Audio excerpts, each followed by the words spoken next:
You are listening to the Savage FINcast, episode 130, Rockk, Grokk, Cockk.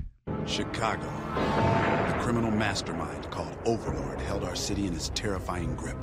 Ordinary cops were losing the battle against Overlord's super freaks and mutants. Then, a miracle happened. When I found him, he had no memory of his past. I helped him find an identity and a life.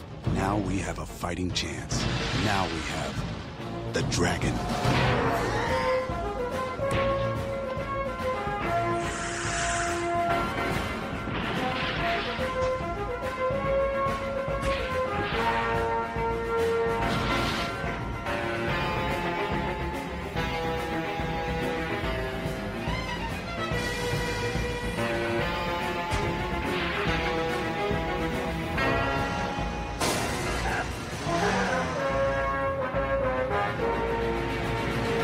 This is the Savage FINcast, the show that advises looking directly into the eclipse. No, not really. Please don't sue us.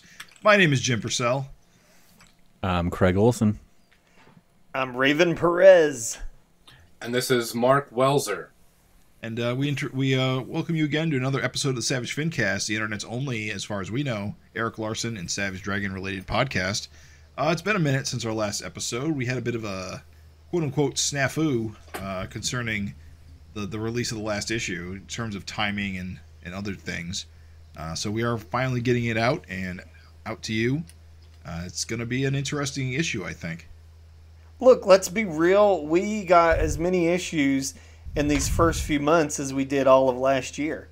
So we can't be held accountable. Yeah, we can't be held accountable for that. It's not our fault. Two That's is the way I hope he keeps two is a much larger number than none. Yeah. He likes to let you get all like sleepy and punchy, and then he just waylays you with like back-to-back, like nonstop two issues in 1 month. Like, come on. Actually, was it 3? When did the wedding issue come out? Was that end of December or start of January? January. We've had 3 issues in 3 months. Can you actually believe it? That's what I'm saying. Daddy E is back. It's on fire. Let's keep up the momentum here, Erik. Yeah.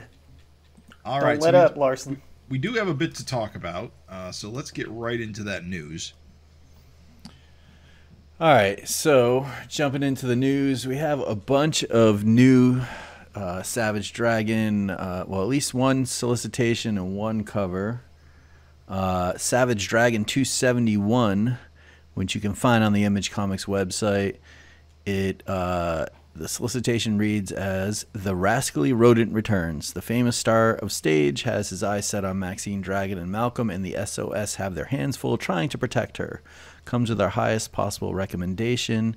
And this, of course, is the cover with Mickey Mouse's back to the viewer, and he's facing off against the SOS team.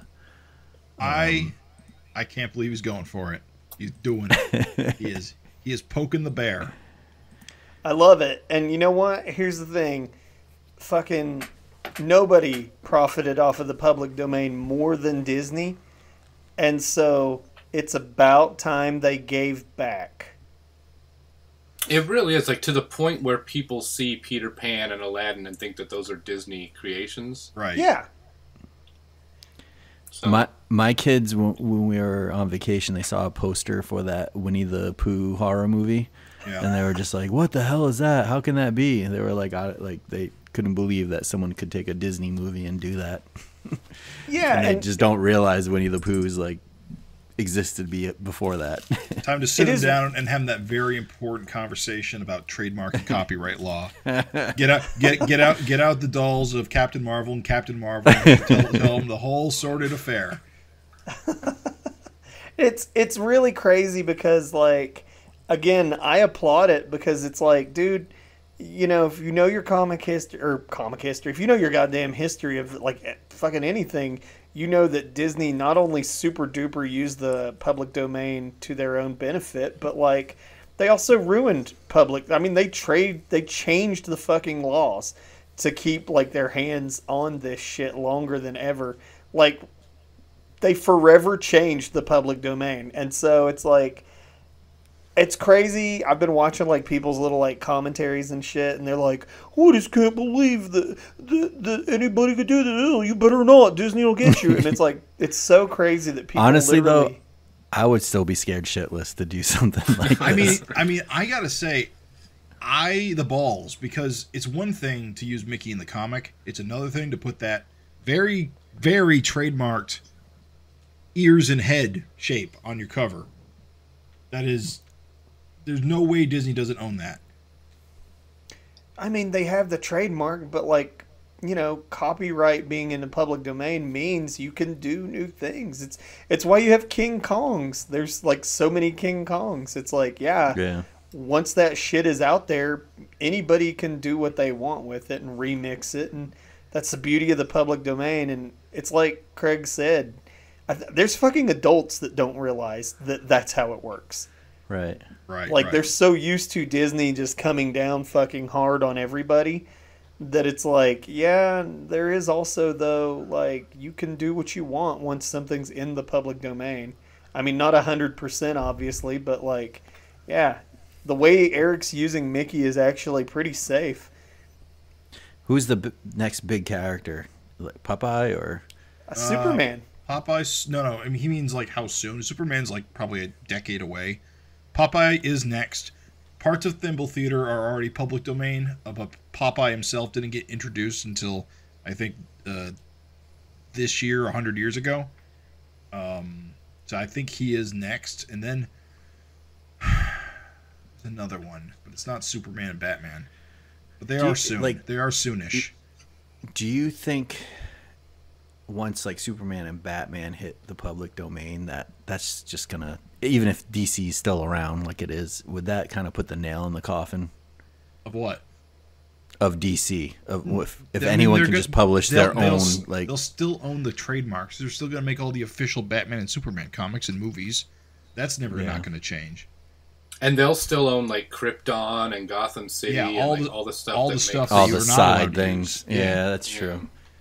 But then he'll just be appearing in team-ups on everyone's book. Yeah, and I mean, like, here's the thing is, it's kind of like what always made me laugh about how these corporate companies are allowed to just make these infinite iterations of their characters and stuff. And it's like, that's the trick, isn't it? Like, you can use Steamboat Willie Mickey Mouse, but the Mickey Mouse where you can see the whites of his eyes, you can't use that. Right. And it's kind of like, what a weird fucking thing that it's like when Batman becomes public domain, it's like, yeah, or Superman, here's a better one. When Superman becomes public domain, you can use Superman in your comic, sure. You can't give him a mullet. Well, you can't give him that. You can't give him the proper S shield because in his original appearance, he had that triangle thing. Yeah, he can't really fly because he can just jump. Right, just jump. I think that there's going to be a point where someone's going to see, oh, Batman and Superman are public domain, I can use them, and then they'll fuck up and use some stuff that they absolutely do not have access to use. Right. Yeah.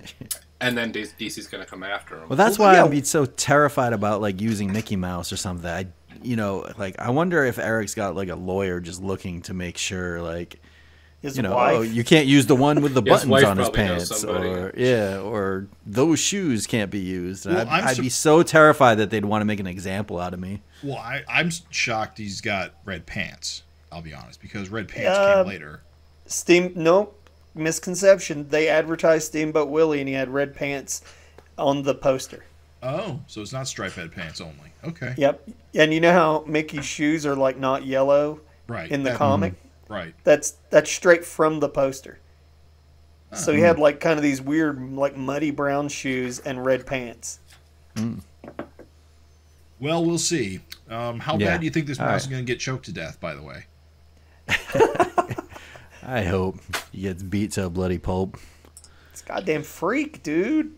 Anyway, we got more covers to talk about. Yeah, sorry. So let's move on to the cover of 272, which I'm pretty excited about based on the looks. I don't think we have a solicitation summary yet, but the cover says, "Those who would destroy us, where stalk the night dwellers."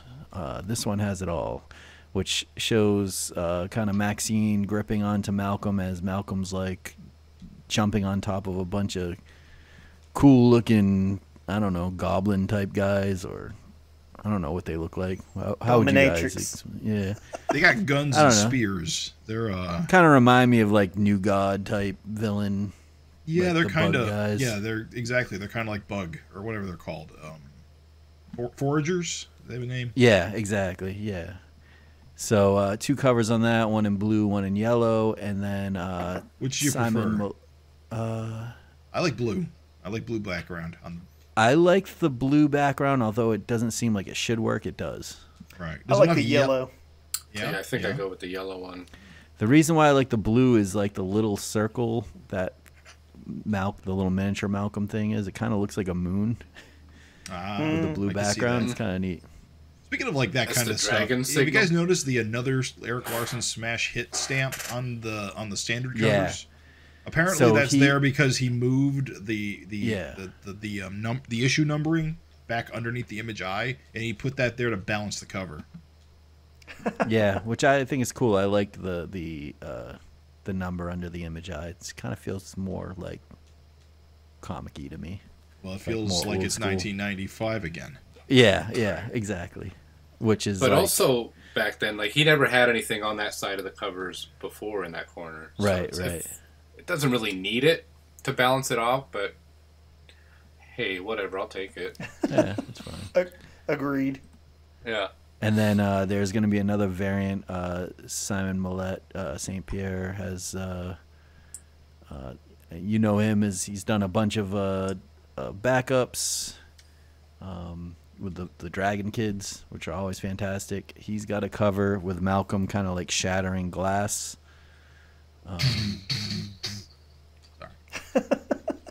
Which is cool to see. I like that Erik is tossing out like covers to some of the longtime kind of contributors that have done backups and stuff like that. I do think that's pretty cool that these guys are getting their little like moment to shine on a cover. Hell yeah, and it's a cool cover too. I like that background color and just the muted tones that he decided to go with on there. Yeah, looks real sharp. And then moving on, lastly, we got a glimpse of a cover for I'm trying to Blood Squad 7. Blood Squad 7 number 2, which is a book coming out by Joe Casey and art by Paul Fry. But this is a variant cover by Jim Rugg, which is a 1 in 20 variant. And it's got, I guess, one of the characters from Blood Squad 7 asking Dragon if he's going to join. He's kind of this giant kind of bad rock type rock guy, it looks like, staring down at Dragon. Very cool illustration. I don't know much about Blood Squad 7. It feels like it's a kind of a 90s image throwback superhero team or something. Joe Casey. From what little that I heard about it, I know it does take place in 92. Oh, okay. So, nice. Which is why we got Dragon as a cop and all that, or they go back in time or something. But it's set in that early 90s image era. So the solicitation for this says, rebuilding a brand, even one as ubiquitous as Blood Squad 7, has its challenges. For one thing, even superheroes aren't perfect. What happens when that imperfection slips through the cracks? What sacrifices is this new team willing to make? Plus a flashback to 1992 guest starring the original Savage Dragon. So I guess he's not only on the cover, but he's actually in the book. So well, that seals the deal. I gotta get it. All right. Well, I gotta say this: Dutch has been pretty good, and if this is a spin-off of Dutch, then I suspect it will also continue to be good. You know what, Dutch? The art, it reminds me of what's his name? That guy you like, Jim. Oh boy, you're gonna have to be more specific than that. I know. I'm trying to think. I think I know though. What's his name? The British. Paul Grist. Yeah. Yeah. Okay. I can see that. The art reminds me. Yeah. You mean hold on, I'm going to pull up his name. The new artist Simon Gain. I get the new art. Yeah, because Dutch Zero was a reprint of stuff that ran in the Image. Yeah, no, that was great too. I like that. That was by Nathan Fox, but the regular series artist is Simon Gain, and yeah, I guess I can see that. Yeah, there's a bit of a Paul Grist look to it. Yeah, I see that. That's what I thought at first when I saw. I was like, oh, Jim would like that. I do like it. I like it a lot. But I know a lot of people don't because it isn't like 90s enough for some people for a 90s like throwback comic. But yeah, I disagree. Well, fuck them, Jim. But I think that was like the best thing about like even when like they were redoing all the Liefeld properties with Brandon Graham and like they just got like kind of indie artists and guys doing completely different stuff on these. I mean, we've already seen the 90s take on these characters, Yes. Right. Let's get get a new coat of paint on them. And thing is, though, I think Liefeld's involved in this somehow because Dutch is a Liefeld character. He's like straight out of. I think he's like he's one Team of the Youngblood. I think. I don't think he's Liefeld's though. I think he's one of the guys that work. Oh, that's for right. He's Liefeld. Chap Yep. Yape. Yeah, I think that's how you say it. Okay, so it's his creation from the Extreme line. That can't be how you say his Probably name. not. Chap Yap. I think it is. I know what dude. you're saying. That's the way it's spelled. It's pronounced Chap Yap. How would you pronounce it? I think it is, dude. It's Y-A. I don't know. It's Y-A-E-P. It's definitely Chap. It's either Yes. Yap or Yape. I always, in my head, pronounced it Yape, but I don't know. Chap Yap sounds somehow insulting. That's got to be it, though, because that would be the thing that would lead to the most embarrassment. That sounds embarrassing. It's like, no, that's my name. I mean, names are fucking weird because They are weird. Like look at Russ Wooten. Would you believe that's a real name, Russ Wooten? I don't think it's that bad, is it? I don't know. This is an aside, but I recently learned that Wetzel's Pretzels was delayed because they weren't sure what to call the company. And the guy that founded his last name was Wetzel, and it took him a very long time to come up with Wetzel's Pretzels. Are you shitting me? It's like right in front of your face, dude. Yeah. Apparently, the guy, the creator, he's like, well, I don't want to do that because when I was young, people used to bully me and call me Wetzel Pretzel. It's like, well, don't make a fucking pretzel company, my brother. Like oh my god, you called me a pretzel. Holy shit. Like there's an artist I know whose name is Warren Please. Warren Please. That sounds Warren weird Peace. too. Names are weird. People have weird names. Yeah, names are weird. Especially in comic books, and you run across them all the time. Yeah, dude. Especially on podcasts where you're trying to remember how to I don't think pronounce them. I still don't know if I pronounce Wilsey Portatio correctly. Oh, no, dude. It's Waltz Portasio. You see? That's how that works. Raven Perez sounds like the fakest name I've ever heard in my life. Yeah. Dude, Right? It does. And what's funny is, like, back in the old prehistoric internet days, when everybody used, like, secret code names, Right. I just called myself Raven because people fucking thought it was a fake name. And people would be like, what's your real name? And I'd be like, it's Raven. They'd be like, fine, don't trust me. Yeah. You stand in the corner What's with your drink last saying, name? Little insider baseball. Even Simon Malik St. Pierre was like, Raven, in quotes. And I was like, no, it's Raven. It's really. And then he really felt like Raven. an asshole. No, We're all jealous because our names suck. That's why. You just got to have a hippie for a parent. That's all you got to do. Does seem to be the formula. Yeah. Yeah, that's how it works. Whereas in the modern age, you get called Apple or X. So, it could be worse. Or a normal name, like you could be Jim. You could still be Jim, but it would be spelled like JQYEXM. I mean, there is a Q in my name. So, there you go.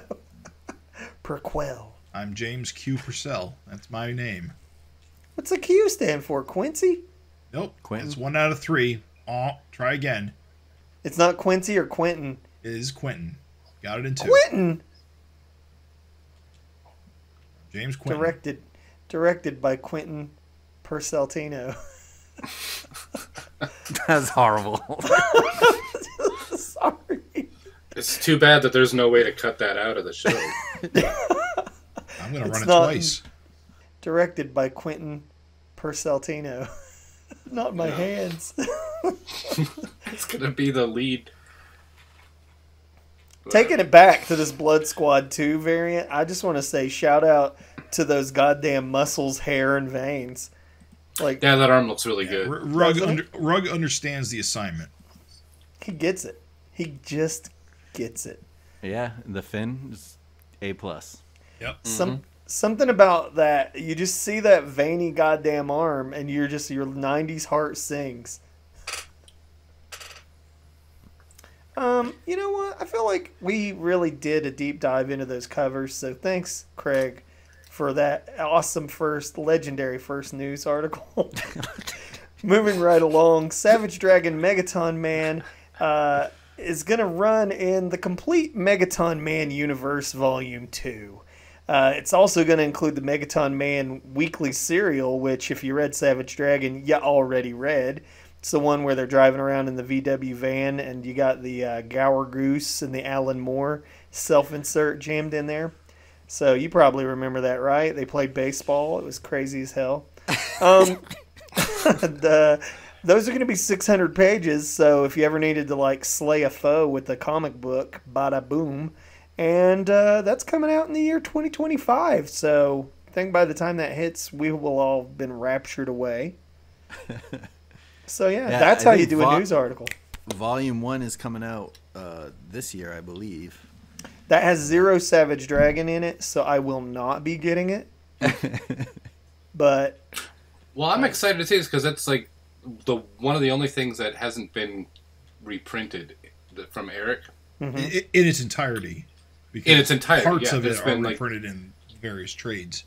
Several times, yeah. But seeing him and Dawn stuff, just the black and white, I think that's going to look real sharp. Yeah. Agreed. Especially if they do anything like throw some like black tones on it or shading or whatever else. Like, I don't know. I hope it's black and white. Was it confirmed? I don't know other than Dawn said he got ultra clean black and white scans. It's got to be, right? Because it's got to be like the same issue where it's like the 600 pages, yeah. I feel like that's a Marvel Essentials phone book. Yeah. Well, and most of his stuff's black and white anyway. Yeah. We're having a Don Simpson renaissance. Like, I'm glad that guy has just come back from the dead and he's just doing so much. Always awesome. Him and Erik still bros after all these years, even if him and Rob aren't.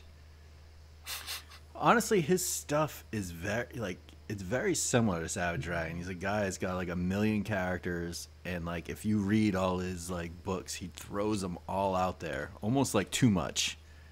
But it's amazing the volume of characters this guy has, and the longevity that he's been able to have with these characters too. Yeah, and the thing is, he leans a lot more into the comedy, but he does mix like he can draw like normal hero books and be serious, and then like flip on a dime and have it real cartoony and stuff, which I can kind of appreciate. I like that. Yeah, and a lot of it does just take these old comic book superhero tropes that you're used to seeing, and he just plays with them, which is a lot of what happened in Dragon, at least in the early days. Yep. Also, obviously, he's a huge fan of Kirby, so that influence shows. But right, it'll be cool. It'll be cool to get it all in one collection. I have a lot. I think I have most of them. I might be missing an issue here and there, but I enjoy flipping through them. The guy is talented as hell. Oh yeah, he he's a great penciler, great inker. His lettering is like insane. One of the best letterers, I think. Yeah. The really like legit, like no joke, like definitely dig your teeth into some Don Simpson shit, dear listener, if you haven't. I know that weekly backup probably didn't give you the best impression, to be frank. I mean, right. I remember like I had that journey where I was like, what is this Megaton Man shit? I'm not feeling it. Dude, I went out, got some issues, started like reading more Don Simpson stuff. Hey, I'm a fan. The guy's a pro. He's a legend. Unsung hero, like influenced goddamn shit you'd never imagine, like Dr. Manhattan, The Tick. Like it's crazy. Like when you really start peeling back the layers on the Don Simpson onion, the guy is fucking like been everywhere. It's just he's not a sung hero like some of these old hands. So it's cool, man. I'm glad to see this shit getting collected. Now, do you mean that Dr. Manhattan was inspired visually by Don Simpson? Thematically, he was an atomic. I think He was an atomic superhero, and I- the Stella by Starlight, Megaton mandate scene is almost verbatim presented in Watchmen. Like the buildings are like crossword puzzles. Oh, specifically the date stuff because Dr. Manhattan was based on Captain Atom. That was from the 70s. But he's still like an atomic powered like Megaton man. I'm telling you, dudes, it's there. It's all there. That was You're even doubting me more now as I sincere say it. answer than I was looking for with my stupid question that was a joke. But go. No, it's good. It's good shit. Look into it. Look into it, dear reader. Feels like there's another news article that maybe Mark would be best equipped to handle. No, I can do this one. She-Dragon appears in Local Man Bad Girls one shot. Oh shit! I can't read. You're right. Which I haven't read yet because I'm broke, but I have seen it panels pulled from it, and She-Dragon is definitely in it. So that's really interesting. What a Freudian slip. Indeed. If it's anything like other Local Man stuff, there'll be stuff set in the past and stuff set in the present. So the She-Dragon stuff is probably past related, considering her current status, which is actually I'm really interested in reading it just to see like what they do with She-Dragon, because if my memory serves correctly, She-Dragon's history is pretty different in the Savage world. So I'm curious if it fits in, or if we have to assume this is the Old Image universe. It's probably Old Image. I will be reading it probably this week and can let you know. Tim Seeley, we've said it before, he is feeling his 90s fucking love, and yeah, man, there's no reason to think that there will be no talk of scales. Right. Yeah. The man knows his shit. Well, that's a great segue because Killadelphia 34 is currently available through Image Comics, and it features not just a Malcolm Dragon, but Old Man Dragon, or in this case, I guess, Old Ghost Dragon shows up in Ghost there. Man Dragon. Yeah, it's a continuation of the guest appearance that he had in the previous issue, where it ended with Malcolm seeing his dead dad visiting him from beyond the grave. And not a lot of Dragon in the issue to talk about. It's interesting because Dragon died in issue 225. Right. Yeah. Right. And then Malcolm moved to Canada in 226. So this is only like a 1 month window where this could even take place, because in the Killadelphia he is still a Chicago cop. Okay. I don't know, it just doesn't seem like there's a lot of time for him to be... It's me again. It's been like a month. He's asking, how's Angel doing? He's like, it's probably doing very similar to how she was doing a week ago. But once again, the art's really good. The story is confusing for somebody that doesn't read the series. I don't know what's going on. Blackula's in it. It's cool. Blackula? Whoa, Yeah. hold on. A Blackula or the Blackula? The. Yeah. Blackula? What? It's a cool concept that's going on. Even if I don't understand what's happening. Okay. Because I'm coming in reading issues 34 and 35. Or Listen, whatever. you sold me. You sold me. How many more issues does this go for? Do you know? What are you talking I don't know, about? but it seems It's an like the ongoing way series. the No, the issue crossover. ended, I don't... Like one more, I think. It feels like there's going to be at least one more. It doesn't seem like the Malcolm Dragon stuff was wrapped up. So I feel like we'll have at least one more issue of Malcolm, at least. Is Spawn... Dragon shows up, he gives Malcolm a pep talk, and he's like, alright, I'm going to go shoot these demons.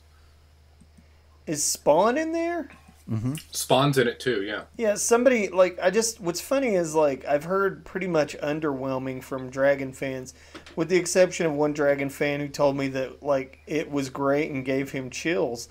And so I'm just like, I just need to know, like, would you consider this, like, a must-get or, skip, or what? What are you feeling, Mark? I think if you're a super nerd and if you're a completist, definitely. But it doesn't add much to what we know about Dragon. It's although there is a flashback panel where we do see Overlord. Okay. It's basically Dragon just talking about some battles that he fought, and you get to see Overlord and Cutthroat and somebody else. I think Damien Darklord's in there too, but Wow. no, I don't think it's necessary because it's so brief. He's a very small part of the story. It's weird. But I just got to say, it's weird. It is weird. I don't know Killadelphia, so I'm probably the wrong guy to be making judgment calls. But to me, if you get permission to use Savage Dragon, you use him. And I'm the wrong person to be saying do or don't get it either because I don't know anything about this book, but it's cool. And if you want to read it from generally issue 1, well regarded. I mean, it's been going for a while now. Yeah, it's a well put together book. Staples are in the right place. Although it just kind of reminds me of. Do you guys remember when Dragon was in Proof? Yeah. I don't. Yeah, Barely. that was like a multi-part, like 2 or 3 issues where Dragon was just around, and I thumbed through him once, and not much happens. It didn't do anything for me. I will say that this issue does feel like there's more Dragon lore to it. Like you said, he does mention Angel. There's mention of some of the other villains that he's fought. Right, and it's not just Dragon, and it's a multiple issue thing. So it's it's not like he's crossing over in one issue. Right, make right. the most. Right, Of it. It's not a cameo. Spawn's still in it. Yeah. No, and there's the main story is happening simultaneously while Dragon is in there, who in this issue is referred to as Daddy Reptile in one of the panels. People really get hung up on the whole Dragon part of his name sometimes. They sure do. Yeah. They sure do. One of the craziest fucking things. Yeah, it's written well. The dialogue's good. I like I said, the Blackula stuff's really cool. But if you're reading it just for Dragon, I don't think it's worth it. You know what? Listen, I think it's a must-own based purely on the fact that you are not going to own another comic that has Savage Dragon, Blackula, and Spawn. I just don't think you are. That's for That's damn a good sure. point. But Blackula and Dragon don't share any screen time together. Oh, missed opportunity, dude. But hey, you know what? Issue 35 is not out yet, so There's still a chance for there's still a chance. Malcolm to electrocute Blackula. Yeah. I think maybe once this arc is over, it'd probably be easier to judge if it's recommendable or not to Dragon fans. But I will say this, and like credit where credit's due, Craig said this. But I do think it's cool that we are having just a tiny renaissance of Savage Dragon cameos right. in other books. And we haven't had that in a long time, right? And it's like multiple different characters, like Super Patriot, She-Dragon, Malcolm. It's pretty cool. I'm thankful. Yeah. Killcat can't be far behind. Saying, Dude, I wouldn't be surprised if like one of some obscure characters showed up in Local Man or. Oh yeah, I mean they already have. I mean fucking Boof was in it. Boof. Boof is the all-time ultimate obscure image character. It is a great time because the people that are making comics now were fans of comics, these image comics in the 90s when they were kids. So now they get the chance to cross over with these guys. And yeah, like you said, I can't remember the last time where there were multiple crossovers with Dragon characters happening around the same time. That's true. That's true. Fuck it, we'll celebrate it. I mean, it's a victory in my book. By Killadelphia. This is Shilladelphia now. This has been Killadelphia with Mark Welzer. All right, what's next? Take us home, Jim. Yeah, Savage Dragon Ultimate Archives Volume 3 now available for pre-order. So we got another one of the archives coming out, presumably covering another 12 or 13 issues. 22 to 35. Which reminds me, I never bought Volume 2, so oops. This one's got So all, that's like the Ninja stretch, Turtles through Hellboy? Yeah, like the stretch of guest appearances: Spawn, Hellboy, Wildstar, Max, Ninja Turtles. He went through like a little The Image World clip. Tour there. Yeah. Yeah, right. This is through through the 30s. So yeah, that whole chunk of like 30 through 40 is all the guest appearance stuff with Max and, as you all said. Yeah. Wait. I'm reading the contents of Ultimate Collection 3 or 2, and it says it's 9 to 21. So this next one should be like 22 through 35. 35. Okay. All right, so about halfway through. That must be 35 is just before the Spawn crossover, I think. No, 30. The Spawn was in that's on the cover. 30 and 31. Oh, that's on the cover, so it must be just after it, or the 2 issues must end it.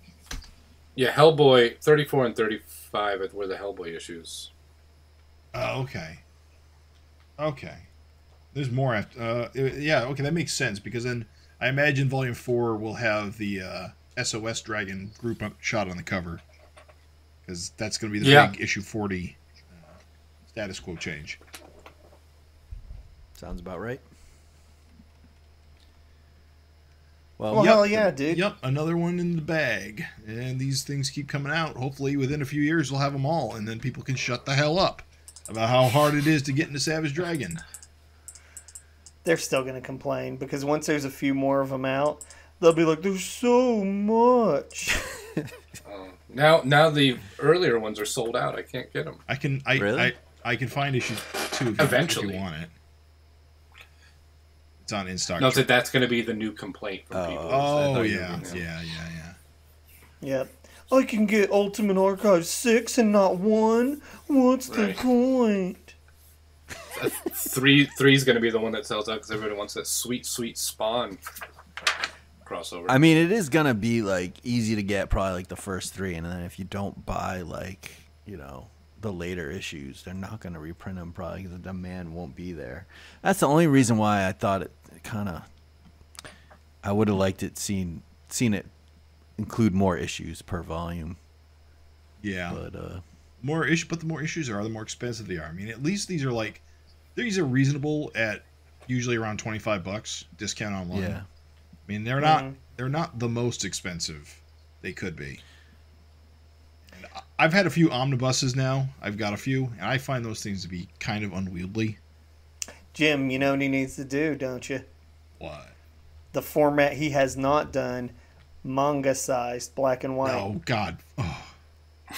Look, I don't think this art reduces well, and I don't think that would look good. There's a bunch of reasons I don't like digest-sized U.S. comics, and it's primarily because when the art gets reduced, the binding suffers.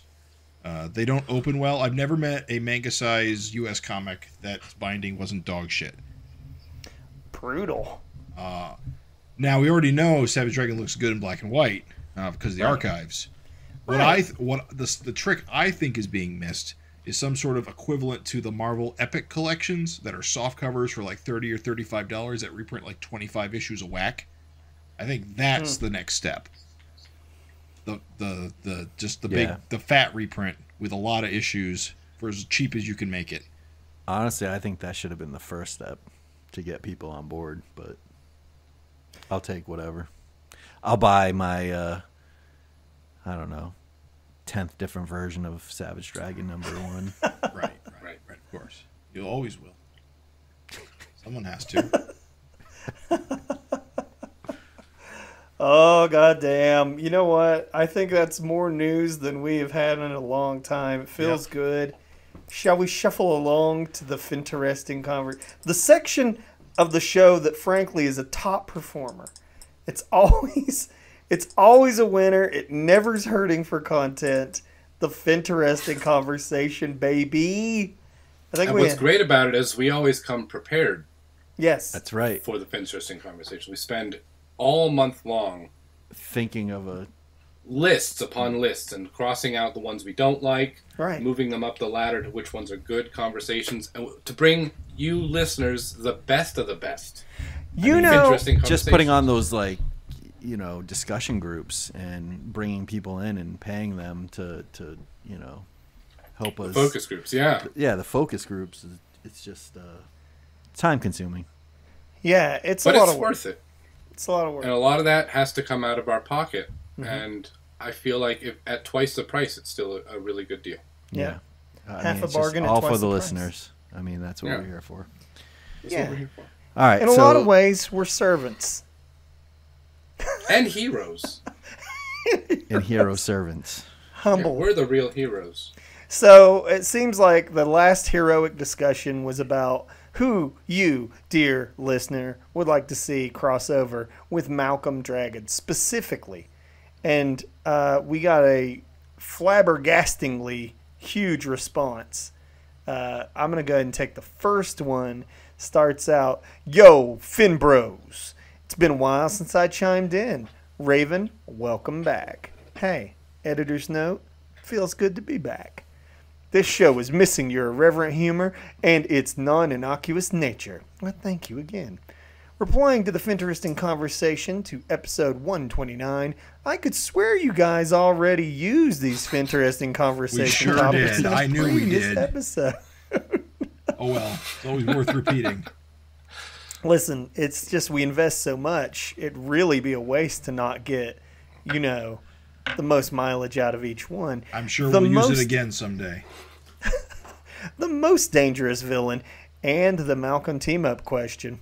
Anyway, I'd say Fin Fang Foom would make for an interesting appearance, and how about a crossover with Dragon Ball Z? I'm seeing this having flipped through issue 269, and I was floored. What a great issue. Crazy pervy mouse, reappearance of the classic Larsen sea monster, and all-out action characteristic of this book. Solid A. But notice not an A+. Or triple S. I know, dude. Fail. Looking forward to hearing you guys reviewing it. P.S. I know it's not Dragon related, but I was interested in knowing if any of you played the latest Zelda Tears of the Kingdom on Nintendo Switch. What a game. Ultra Hand and Fuse are effing incredible play mechanics.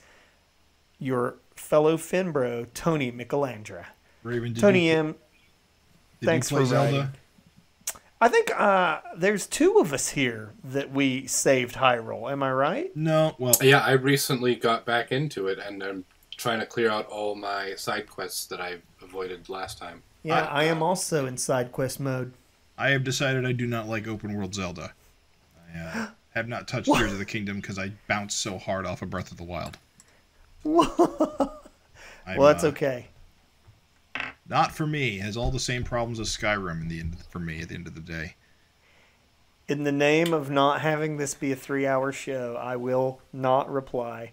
But I will say this. Tony M., I played Tears of the Kingdom and fucking loved it. You're 100% right. What a game. Just absolutely incredible. And I was shocked that a game that would take place in the exact same map would be worth a damn at all. But, like, they really just blew it out of the water by switching shit up. It's absolutely the Majora's Mask to Ocarina of Time. You got that same level of, okay, we're using the same assets, but we're going to polish this shit up and really give you something fresh and different. And, yes, I have done damn near everything. I'm not getting those goddamn golden seeds. And I am, however, like mopping up my quest log. As of this recording, only 30 to go, baby. Mark, where you at? I will say, as someone who is not a gamer at all, I really liked it. I played maybe before this the original Zelda and the second Zelda from like the old NES system. Wow. I don't know anything about any Ocarinas of Times. Whoa. I don't know anything about all that stuff. I never grew up as a gamer, but Okay. we got this. I really liked it. People are saying, if you like this, you'll like this other game. Not interested. I don't want to play another video game where I spend 1,000 hours of my life trying to find a fucking Korok seeds. But Yeah. Well, you're not I supposed to had find a lot them of fun all. with it. You're not supposed to. Dude, Mark fucking found 998. Jesus. On the first one, yeah. On the first one, he almost found every single fucking one. I was so close. I don't think I'm going to try that on this one. But, no. Don't. You're not clearing out the supposed to. side quests. They give you more than you need, so Why? you don't have to go find them. But they're out there, Jim. Yeah, they're out there. I never got the completionist bug. I've never felt the need to do that kind of thing. Well, I think it's different because you probably play more than one game in your life. Well, that's true. I have played more than one game in my life. So if it's like, if this is going to be the game I play, I'm going to finish it. If you're like Craig all and the you're way. sitting here just hating this, just for the context, this is a game that like I spent 210 hours in the first game. Jesus Christ. And then and when I never do that. I don't have time in my life for that. I'm way the fuck too busy. Like there is not 210 hours in my life for any fucking entertainment. But I put it in the first game, and then the second game was like mostly rehash assets, and I was like, well, I won't spend as much time with this one since it's a lot of rehash. I can just zip around real quick and just do the, sort of main thing. 270 in the sequel. So, god damn it, dude. They're just very fun. I'm halfway through my quest logs. I didn't really like Alchemy of Hijinks, and I stopped playing with Fruit of My Loins. Which Alchemy of Hijinks are you on? I only thought there was one. Is there more than one? Alchemy of Hijinks Ultra. I don't know. I moved on, and then like the Fruit of My Loins kind of sucked, and Well, probably because you didn't get the DLC. Oh. Yeah, there's a motorcycle in Fruit of My Loins. I think DLC. like I had to like get the package where I bought it early, and it came with a bunch of like free suits and some shields, and that's the only way you can really beat it, from what I understand. Well, they just released new skins for it, so you might want to take a look. Oh shit! yeah, Fuck. There's an M&M's collab that's coming out. yeah. Yeah. Plus, there's DLC now in Fruit of My Loins where you can basically, instead of having to play the game, you can just like pay real money and progress. Oh, so good. Right. Isn't like the so crossover with Fortnite, and their skins are coming on it too, and Yep. Yeah, you can be Gargamel from the Smurfs. Yeah. Gargamel. Oh, sweet. Is Azrael in there? Not yet. God damn it. yeah. So not for me. Sorry, guys. That's cool. Well, thank you, I think Tony. we had another letter, I believe. 2? Yeah, we had 2. This one says, "Hey y'all." I'm sure that is not how it was said. I'm sure. Hey y'all. Well, how do you think it would be said? Hey, y'all. All right. That's probably That's gonna be but rough the rest to of it, read that letter in that voice. I'm going to choose not to do that. It says, "Hey y'all. First off, I am glad that the podcast is getting some new blood. I'm sure that this Raven fellow will be fine recurring guest, joking aside. Welcome back, Raven." Thanks, man. We're all excited to have Raven back, everybody here. A one-shot crossover that I would like to see is one where Dragon Kids, with Rita Gearbox teaming up with Erica Slaughter from Something is Killing the Children to take down one of Madeline's nightmare creatures. That would be interesting. The kids have already gone on a magical adventure before. This would be the same, but with much more darker vibes. Once again, glad to see Raven back, and also Craig, liking Ted Nugent, but not Sublime. That explains a lot. JK. I don't know what JK stands for, but Rolling. Just kidding. listening very. Keep up the awesome Jesus work, is guys. king. Andres R is the name that is signed here.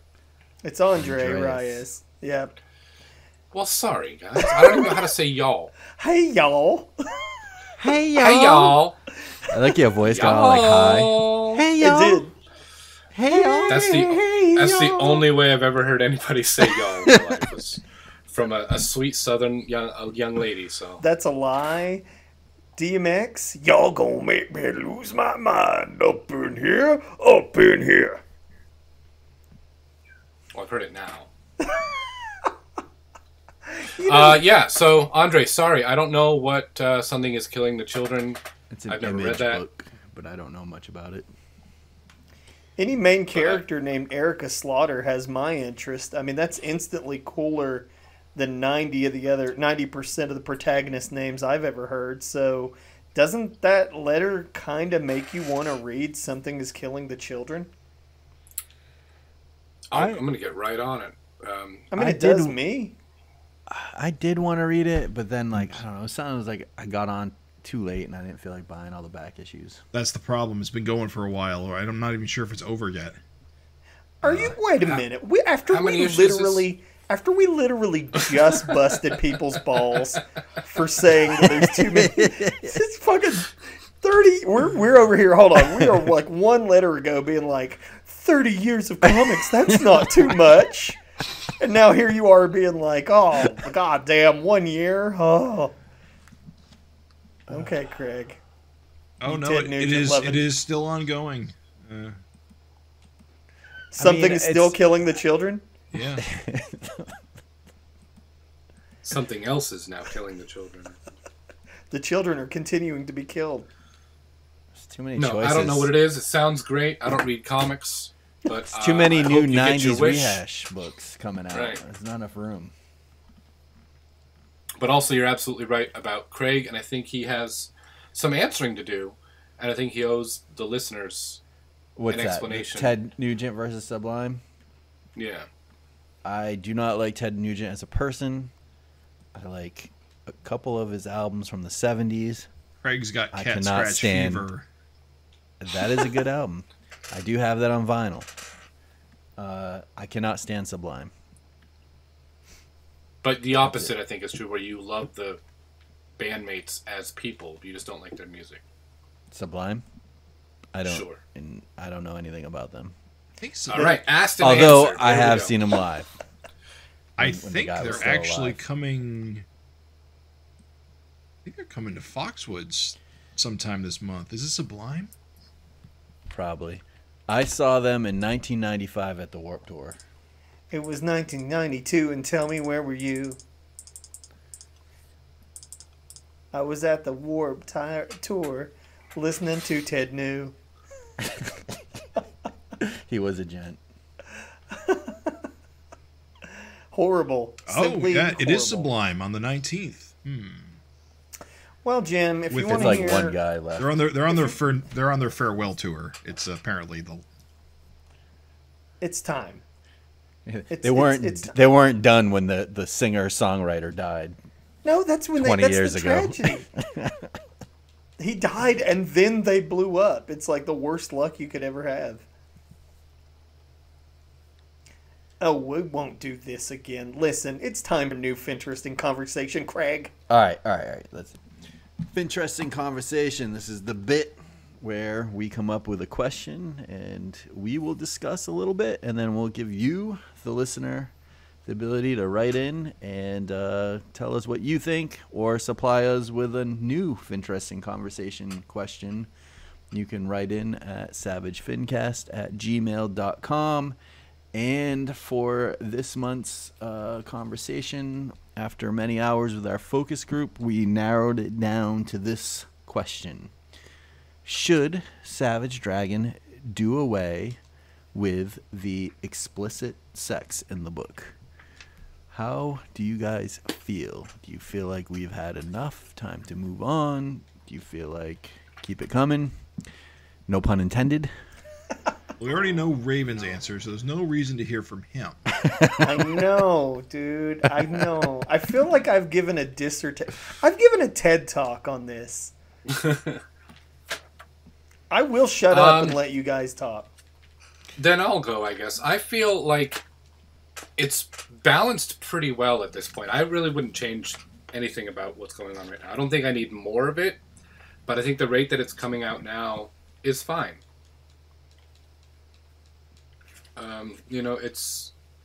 The book has always been sexy. It's made for adults. We're all adults. We can handle it. I don't want to see it become a wall-to-wall fuck page, fuck book, but anything like that. But a little sprinkled in here and there, every couple issues, every issue, it's fine. I guess playing devil's advocate and to be more FINteresting about this, do you think, though, that when we ask, and listener, interpret this how you will, but when we ask this, not only am I asking for your opinion, but when we say, should Savage Dragon do away with its explicit sex, Mark, do you think, as someone who finds it not to be a problem in its current state, do you think that the book would benefit, like, fucking marketability from, like, getting rid of it? Like, is it a thing that should happen, like, for the health of the book? Like, if we get rid of the sex, can all the nephews of the world suddenly start reading this book again? There was a long time where we weren't getting graphic sex, and no one was reading it. Right. Yeah, So yeah. I think a lot more people are talking about it now. They're talking shit, but at least they're talking about the book, you right? Right. No, I don't think that it'll benefit one way or the other. Correct. Well, Jim, it sounds like. Us on. Yeah. Well, my general opinion is it doesn't bother me enough to say it should not be in the book. I will say this: I have been slightly annoyed with how female-centric a lot of the sex focuses. Okay. Showing vaginas, toplessness, that kind of thing, and we Yeah. only ever see monster dongs. Yeah. I think there isn't enough equal opportunity here, and I think that actually is a problem. Yeah, no, I will say that's a very good point. I'll agree. I'll totally agree. Let's see some balls. I mean, we see like lots of fucking male balls. bare asses. I mean, I'll give it that much. No, Yeah. I'll agree. I think that is absolutely a valid criticism, is that, like, listen, if you're going to have your female heroes falling out of your, obviously, listen, I would never ask anybody to, it's not a commercial product, like a mainstream commercial product. It is a cartoonist's, just passion project / vanity book, whatever you want to call it.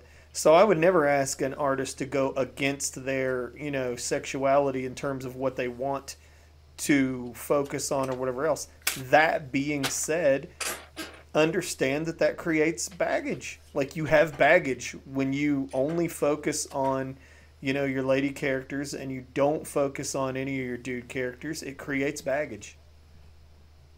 Yeah, that's my only real criticism of the whole situation. I think for me, well, first thing is once Erik stops doing what he wants and listens to the readers, then the book's in trouble. Like, honestly, like, I don't think, hopefully nothing ever influences what he does. And I appreciate that about Savage Dragon, even if I disagree or don't enjoy certain aspects as much as others. Like, the biggest thing I enjoy is that this fucking lunatic's just doing whatever he wants to do, issue to issue, and you never know what you're going to get. That is, like, one of the biggest selling points of the book for me at this point. But I'm just kind of like, I'm over it in a way. Like, I feel the biggest thing for me is that a lot of this stuff is like sexual assault, like that's happening recently, and I'm like, I don't really have a taste for that. Like, it's just, if it was just silly like sex bullshit, like Maxine getting blasted with jizz across the room, that's fine. The stuff with like the giant like demon cock and that rape scene thing, and what's happening in this issue, which we'll talk about, and Glum kind of basically having his way with the Angel without her knowing. That's the kind of, I don't know. I just don't have it just turns me off. I don't really agree. Using sexual assault as like superhero peril, I think, is problematic in some respects. I understand like the reasoning of it and how, and we've read enough of it at this point to see how it works in the comic. It's just these are not realistic like reactions to those sorts of things. These are like superheroes would do in other non-sexual situations of a similar nature. Right. Everyone's resilient to a certain degree. If it happens once, it's shocking, and it's just happening too much to me. I don't know. Like, these 3 times, it's just, I don't know. I'm like, can we just move on from this type of So thing? I'm actually really thankful that you brought that up, because that does lend itself to the, frankly, I think the only new thing that I could possibly contribute on my viewpoint on the subject. You all know I'm pro the sex. You all know I'm pro, like, You want to do upskirts and cum shots and all that stuff, fucking A, do it.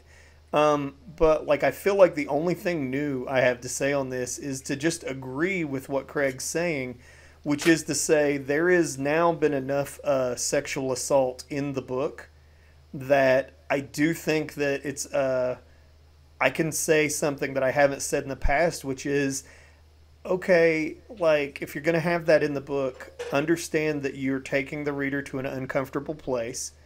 It really doesn't often have any real good entertainment value. Like, when no one wants to see Maxine get assaulted, right? Right. And, like, once is like, okay, like you said, like, that's superhero peril, and it's like, okay, that is interesting because you never did it. But, like, if it keeps happening, then again you have created a situation where you are just having this book where the female characters encounter this sexual violence all the time, the male characters don't. And it's just like, that has unintended consequences. Like, whether you mean them or not, it had the consequences and the baggage exist. And at that point, I think the point the book's at is that you've had enough sexual assault in the book that it's like, okay, you either got to, step away from it because you've covered it enough. There's not a new wrinkle to it. Or you got to start being more even-handed with it and have some characters who are male also experience sexual assault. And it's all focused on the same character. It's like Maxine, like how, like it's like. Well, Angel too. Yeah, Angel has gotten it too, especially now with the glum stuff. Yeah. Yeah, Angel's gotten it too, and it's kind of like. And remember the Bully Boys? I mean, I think they all got attacked in Dimension X by those guys. Yeah. Her and Alex and Jennifer. True. Right. So again, it's one of those things where it's like, okay, like at this point, I feel that's the new thing that I have to say, which is, it's like, look, for me, if you're going to tackle uncomfortable subjects, fine. I don't have a problem. Like, if you want to put something in the book that's challenging or uncomfortable, okay. Even if it's in your entertainment, it's not always meant to be. When bad things happen to characters you like, it's not meant to be like, oh, look at Maxine, she's getting assaulted again, haha. That's really not what it is. You are supposed to dislike it. But unfortunately, we have had enough at this point to where it's like, not only do I dislike it because it's happening to a character I like, but also I kind of feel like, wasn't there something else you could have done? Well, we could talk about it a little bit here and go into more detail when we review the issue. Yeah, I mean, it is relevant to the issue. Yeah, right. I do feel like, and without going into details, because we'll go in a little later, I feel like the same thing could have been done to make Mickey Mouse a kind of a unliked character other than what he did in this issue. Right. Like, there's other ways to do it, but we'll talk about that more. Well, I think the Mickey Mouse stuff offers an interesting contrast, which we'll get to when we talk about the scene. Right. I was just generalizing. I think that's the only thing new that everyone knows how I feel. But, like, the only thing new I have to say is, again, just to agree with you, Craig, that it's like, look, at a point, you have to realize the volume of what you've done, and it may honestly be too much at this point. Seems to happen enough that we all feel. Do we all generally feel like sure has been a lot, Sure has been a lot of assault lately, I know I feel that way. I feel that way. I feel like if you're going to do something, like have one of the fucking Johnson twins get assaulted or something, it would be different. But, can we just step away from it? Do we have to keep doing it? Like, I don't know. We went, like, how many issues without that? And now it's like, it's just like so much. It's like, not so much, but it's just more than enough for me. Like, once in a great while, something like that happens, fine. But it's like, I don't know. No, you're putting your finger on it, is that it's like, okay, if it's going to happen, it's like, don't have it happen. It's the same reason why you can't have the, Kerr killing the entire human race every week, like every few years. It wouldn't have the impact. Shock value. Yeah. Yeah, it wouldn't have the impact. And so it's like at this point, like, you know, when things happen, it's just like, oh, this again. And it's really, it's not like, oh no. Like the first time that shit happened to Maxine, it was like, oh no. Now it seems like it's pretty frequent, and it's just like, eh. Now, do you think that there could be, I mean, obviously I don't know what's going to happen in the next couple issues, but it's been building up to, a lot of the sex has been silly and goofy and ridiculous, and now we're getting all the sexual assault, and it's been building up to something disastrous is happening, and now this will be the end of it? Like, could you see that being some kind of finale to all the sex? I don't think so. I don't think it is. No, I mean, I don't think Erik plans that far ahead, honestly. I think whatever strikes his fancy at the time. But I mean, sex has always been part of the book. And, it sure has. You know, absolutely. It's just now you see everything pretty much. So I don't see Erik being like, I want to cut that all out. I got a fellow wrestling fan on the show with me now, and this may seem like it doesn't tie, but it does. I think, Mark, you can remember this has been talked about. There was lots of sexiness in the Attitude Era. And then they did a storyline where, like, one of the characters had a miscarriage. And, like, there was a fight in the writer's room. Because, like, the writers were like, dude, this is not, like, entertainment. Like, all you're going to do is upset people. Right. Like, anybody that had to deal with, like, a miscarriage in their life is not going to find this entertaining. They're going to be, like, you know, disgusted. They're going to tune out. Like, they're not going to like it. And it's kind of like, when we talk about, like, when the question is posed in this FINteresting conversation, like, should the book quit the explicit sex? It's like, I don't think the book should quit the explicit sex, but, like, just realize maybe what is and is not entertaining. Yeah, no, that's a good point. And I agree with you. I think as far as the sex goes, bring it on. Rapes, I think I agree with Craig. We've seen enough, unless you want to start raping the Johnson twins, which is exactly what Craig said, and you can quote him on that. Jesus Christ. All right. Let's leave something for our FINteresting conversation answers to answer. I agree. I think we've gone pretty in depth on this topic, so hopefully people have the opinions of their own. Yeah. I'm going to be run out of town for that and liking Ted Nugent. Damn it. Sorry. Listeners, I'm just busting Craig's balls because I know he can take it. And I know you guys get the joke. So please, I don't want to have to explain it again. Everything I say is a joke. Would you guys say that perhaps DoorDash has come rolling down that old dusty trail, and what do they have in their hand? Why, it looks like meat and potatoes. Meat and potatoes. Smells like... I smell the meat. Are there potatoes, too? Yeah. They're overwhelmed by the meat. Well, let's dig in. Yeah. And frankly, what a sumptuous feast this issue was. Certainly a lot going on. Yeah. I mean, like, we didn't even start where we like to start. These covers, baby. It's a good-ass cover. You love a good group shot with people running at you. It's always, you know, you're going to have a good time. I always love the cityscapes of the dirt roads. Did everybody else get the Walking Dead variants? No. Yeah. I did not, but I wanted to. And they are beautiful. Reminding me, really Walking Dead's 20 years old. Why are you doing this to me? Yeah, I feel like the math on that has to be wrong. Right? Yeah, it is fucked up. Fucking Carl. Goddamn Carl and Zombie Malcolm. Now, if I remember right, Erik forgot that he had to do a Walking Dead cover? Right. I think, everyone was doing one, and I guess he was supposed to, or said he would, and...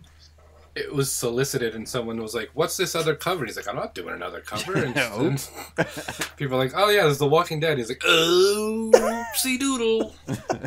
I'll be honest, when I first saw this cover, I thought it would have looked a little cooler if it was like Jack holding the gun, or Amy holding the gun. Right. Instead of Carl. Yeah, but then it would be nothing to do with The Walking Dead. Right. I mean, it would look like The Walking Dead. I mean... I haven't seen the other Walking Dead covers. Do they have the other Walking Dead characters on, or are they just zombie? I'll be honest, I haven't seen any of them myself. I think I had actually. I think I got the Radiant Black one, which is like a bunch of. Let's see. I think it's cool because, like, you know, we get to see Carl and Zombie Malcolm, and man, what's not to love? Like this, and also this cover is canon. It's in continuity now. Yeah. Dragon is in The Walking Dead. Mm-hmm. Malcolm fucking got blasted by Carl. Carl. Carl. Coral. Coral. Yeah, so Radiant Black, all those like massive verse things, all they have like 4 covers that link together, and they're pretty cool. They're like fighting side by side with the Walking Dead characters against zombies. Oh, they're using the two issue gimmick they're doing to do a double page spread thing. Okay, that is kind of neat. They also have it connected to No One and Dead Lucky too. Oh, but then it's also, if you've got a chance to do a crossover on your cover, you're gonna take advantage, right? Yeah. Big time. I don't know. I've always been a bigger fan of tone covers, where you like Explain. reinterpret your characters in the tone of the thing you're referencing. I think Erik's art style here, with it being all chunky and Malcolm being a zombie, that would have been enough to read as Walking Dead to me. So I guess the question you got to ask is, who do you think really wins this exchange? I mean, it's Malcolm, right? Right. We know that this is the only time that they've crossed over, so... I guess what I'm asking is, can a superhero... Carl lives on. Yeah, can a superhero kill a child? That's what I'm asking. Well, Zombie he did. superhero again. Yeah. I just love all the chunky inks, and I don't know, just Yeah, in person, like, you can really get close and see all the weird textures and brushes and stuff that he used. I like the open line look of really Carl, cool. in contrast. Mm-hmm. And for me, the purple background does it for me. Huh. I'm more into the red. Yeah, I got the red one. I didn't have a choice, but I got the red one. Yeah, I like the red one a little bit better than the purple one, but I do think the purple one's cool. I kind of like that in a red shade. See, I just because Walking Dead to me in my head is black and white, the fact that Carl and Dragon and Malcolm are black and white, I think just works sense. better for me. Now, was that a conscious decision, or was that a deadline decision, do you think? I don't know, whatever. I mean, you got to work within your limitations, and you make art. Right. It works for me. No, it looks good, and there's no zombies in this book. No, what we have are fish. We have fishmen and Yes. women from the sea with lips, much like fish. I gotta admit, I'm a little disappointed that Savage Dragon didn't get the 20-year, 30-year treatment with like covers on other books. Yeah, dude. It never seems to fail that, like, goddamn Spawn hits a milestone and every Image book has Spawn on the cover. Fucking DC books had Spawn on the cover. Fucking, you know, and then, like, Savage Dragon hits a milestone and, like, it's only ever reflected in Savage Dragon. I mean, Well, they celebrated just the Image anniversary, right? Yeah. right, didn't Erik do a bunch of covers or something? He did an Astro City cover, and he did a Killadelphia cover, and he did another one I can't remember. He did the Geiger. It's like Geiger, Did right? Yeah, he did a whole... what's the Kirkman one? Firepower. Yeah. Is that- Firepower. Yeah, he did a And whole. crossover. He did a whole crossover. bunch. Yep, Of course, he crossover. did those ones himself. I'm trying to remember what they were Fairyland. for. If they were for an anniversary or for Image. No, or... no. He was just they were. You know, he would do one in exchange for the artist doing a variant on his. Oh, that makes Yeah. sense. That's how it felt, is it felt like an art trade. Except for like I think Firepower was like the 25th issue, so they had like a bunch of art. You know, Kirkman asked a bunch of artists to do it. Variants. But yeah, other than that, it wasn't Guys. anything dragon related. Ken Albury called these guys the Vicious Circle. And don't you think that's a little bit better than the Vicious Fishes? I don't know. I think Vicious Fishes is very fun to say. It is. It is Yeah, good. I kind of like that better. They're both good. I love it. How do you feel about not Mako here in the front? Right? What is this guy? It was, yeah, I It's opened like a the book tuna. and it was like a half a second. I was like, hey, it's... Oh, nope. Never mind. It's like tuna. What do they call him? He's like holy mackerel or something? I don't know. Salmon. Well, no, day. there's Holly Mackerel. Oh, Yeah, they all seem to have names. salmon day. I mean, Big Fish. Salmon That day. guy showed up before. It was at 59, I think. Is Big Fish the one with the lips? Yeah. Yeah, he's the purple The guy. striped pants. That guy's fucking Yeah. great. He actually was drawn in one of like Eric's early books, wasn't he, Mark? Like, isn't he? Yeah, I don't think it was ever published, though. It was some pencils that he did that were never... I don't even think they were inked. They showed up in... Maybe it was the Dragon Archives miniseries. Yeah. And then Where he was reprinting all that black and white stuff. And then he redid it. He redrew them. right in 59. I think it was 59. it is. It is. I looked it up. Okay. Big Fish skipped leg day. Well, he's a fish. He swims with his arms. Yep. Well, I didn't expect logic to come into this. He doesn't kick when he's swimming. I also appreciate a master class in kicking ass. It's quality. That's quality stuff.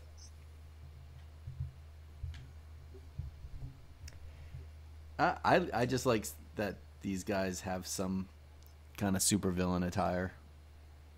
And they all Always look a plus. different, too. Yeah. It's not just 15 Fish. very guys. similar looking fish people. Right. An army, but they all have their own looks and colors and apparently names. I don't know. Are these their real names, or are these just what they're calling them? Holy mackerel and I assumed it was Day. their real name, but I don't I feel know. like they just met. Yeah. Yeah. Yeah, I would gather that it was like quips, but I appreciate too, like just the like green dude, or not dude. There's big old pair of tits. I appreciate the green chick in the back that's getting like hit in the face Right. with the webbing, like the little like aquatic like pattern that Eric did up on the legs and stuff. That's so good. Yeah. You see it on the So initial nice. splash page too. But like, man, that's nice stuff. That's good. Well, inking. she looks more like a frog. She's got frog feet. But That's lots kind of good a stuff. Frog patterning. Like, how the fuck did we make it 30 years without a Fishman team? I mean, we had Mako, and we've had the Atlantean, and usually when the Atlantean comes along, they all blow up from the Fair. water pressure. So we've had aquatic characters before.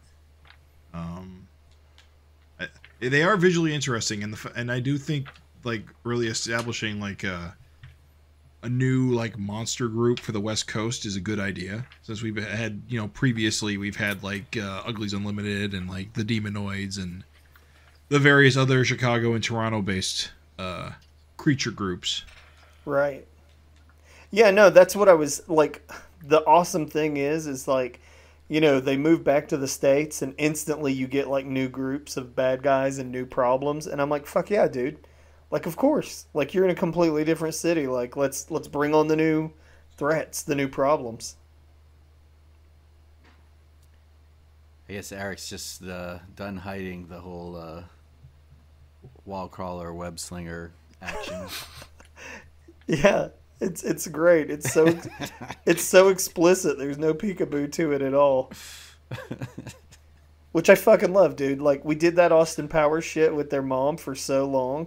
Yep. And it's like, dude, this book's 30 years old now. It's like, we don't have to hide that.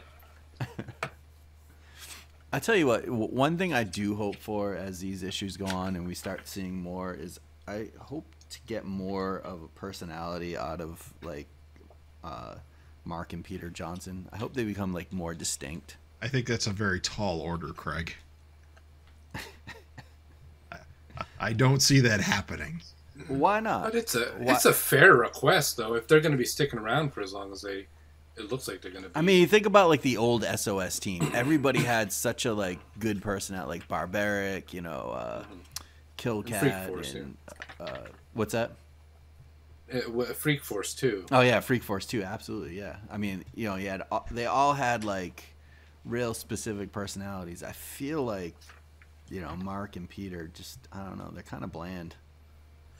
It's when it's SOS, there's a bunch of guys.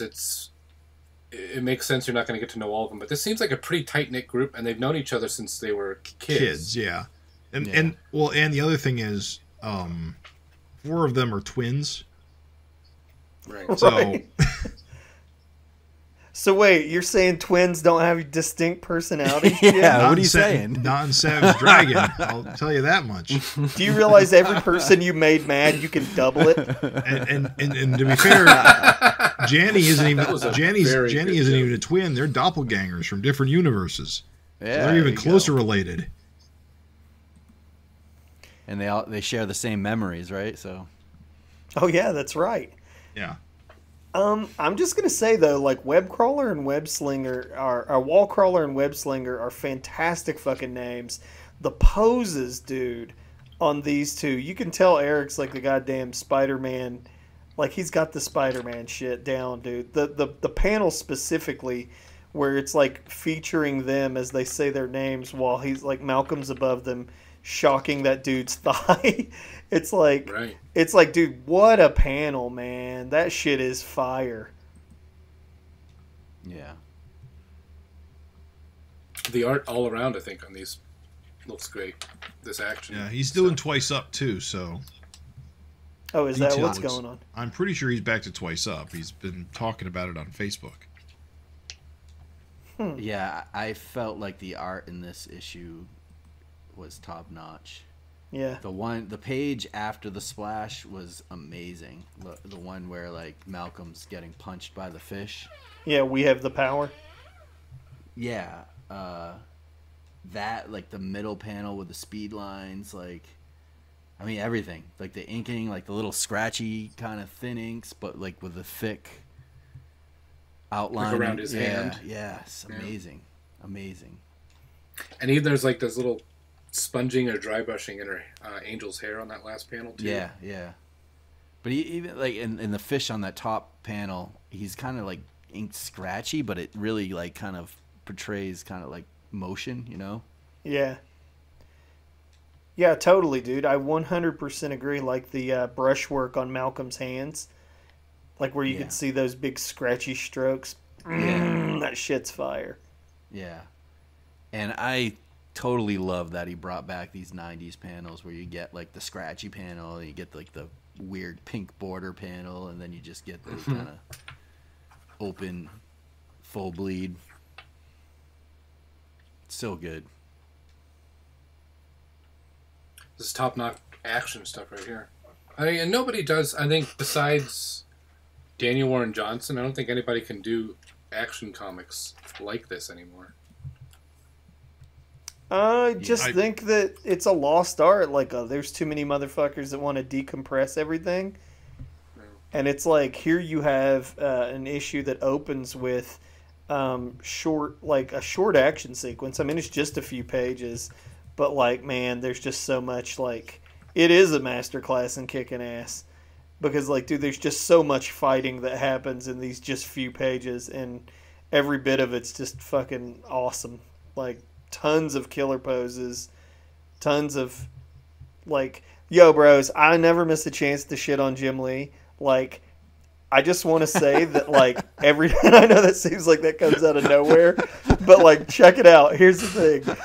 So, like, I was looking at, people were like, somebody was like, oh my God, Jim Lee's the GOAT. And it's like he had put up a picture that he had drawn of Asterix and Obelix, like, those famous Euro characters. I saw that. I was like, ugh.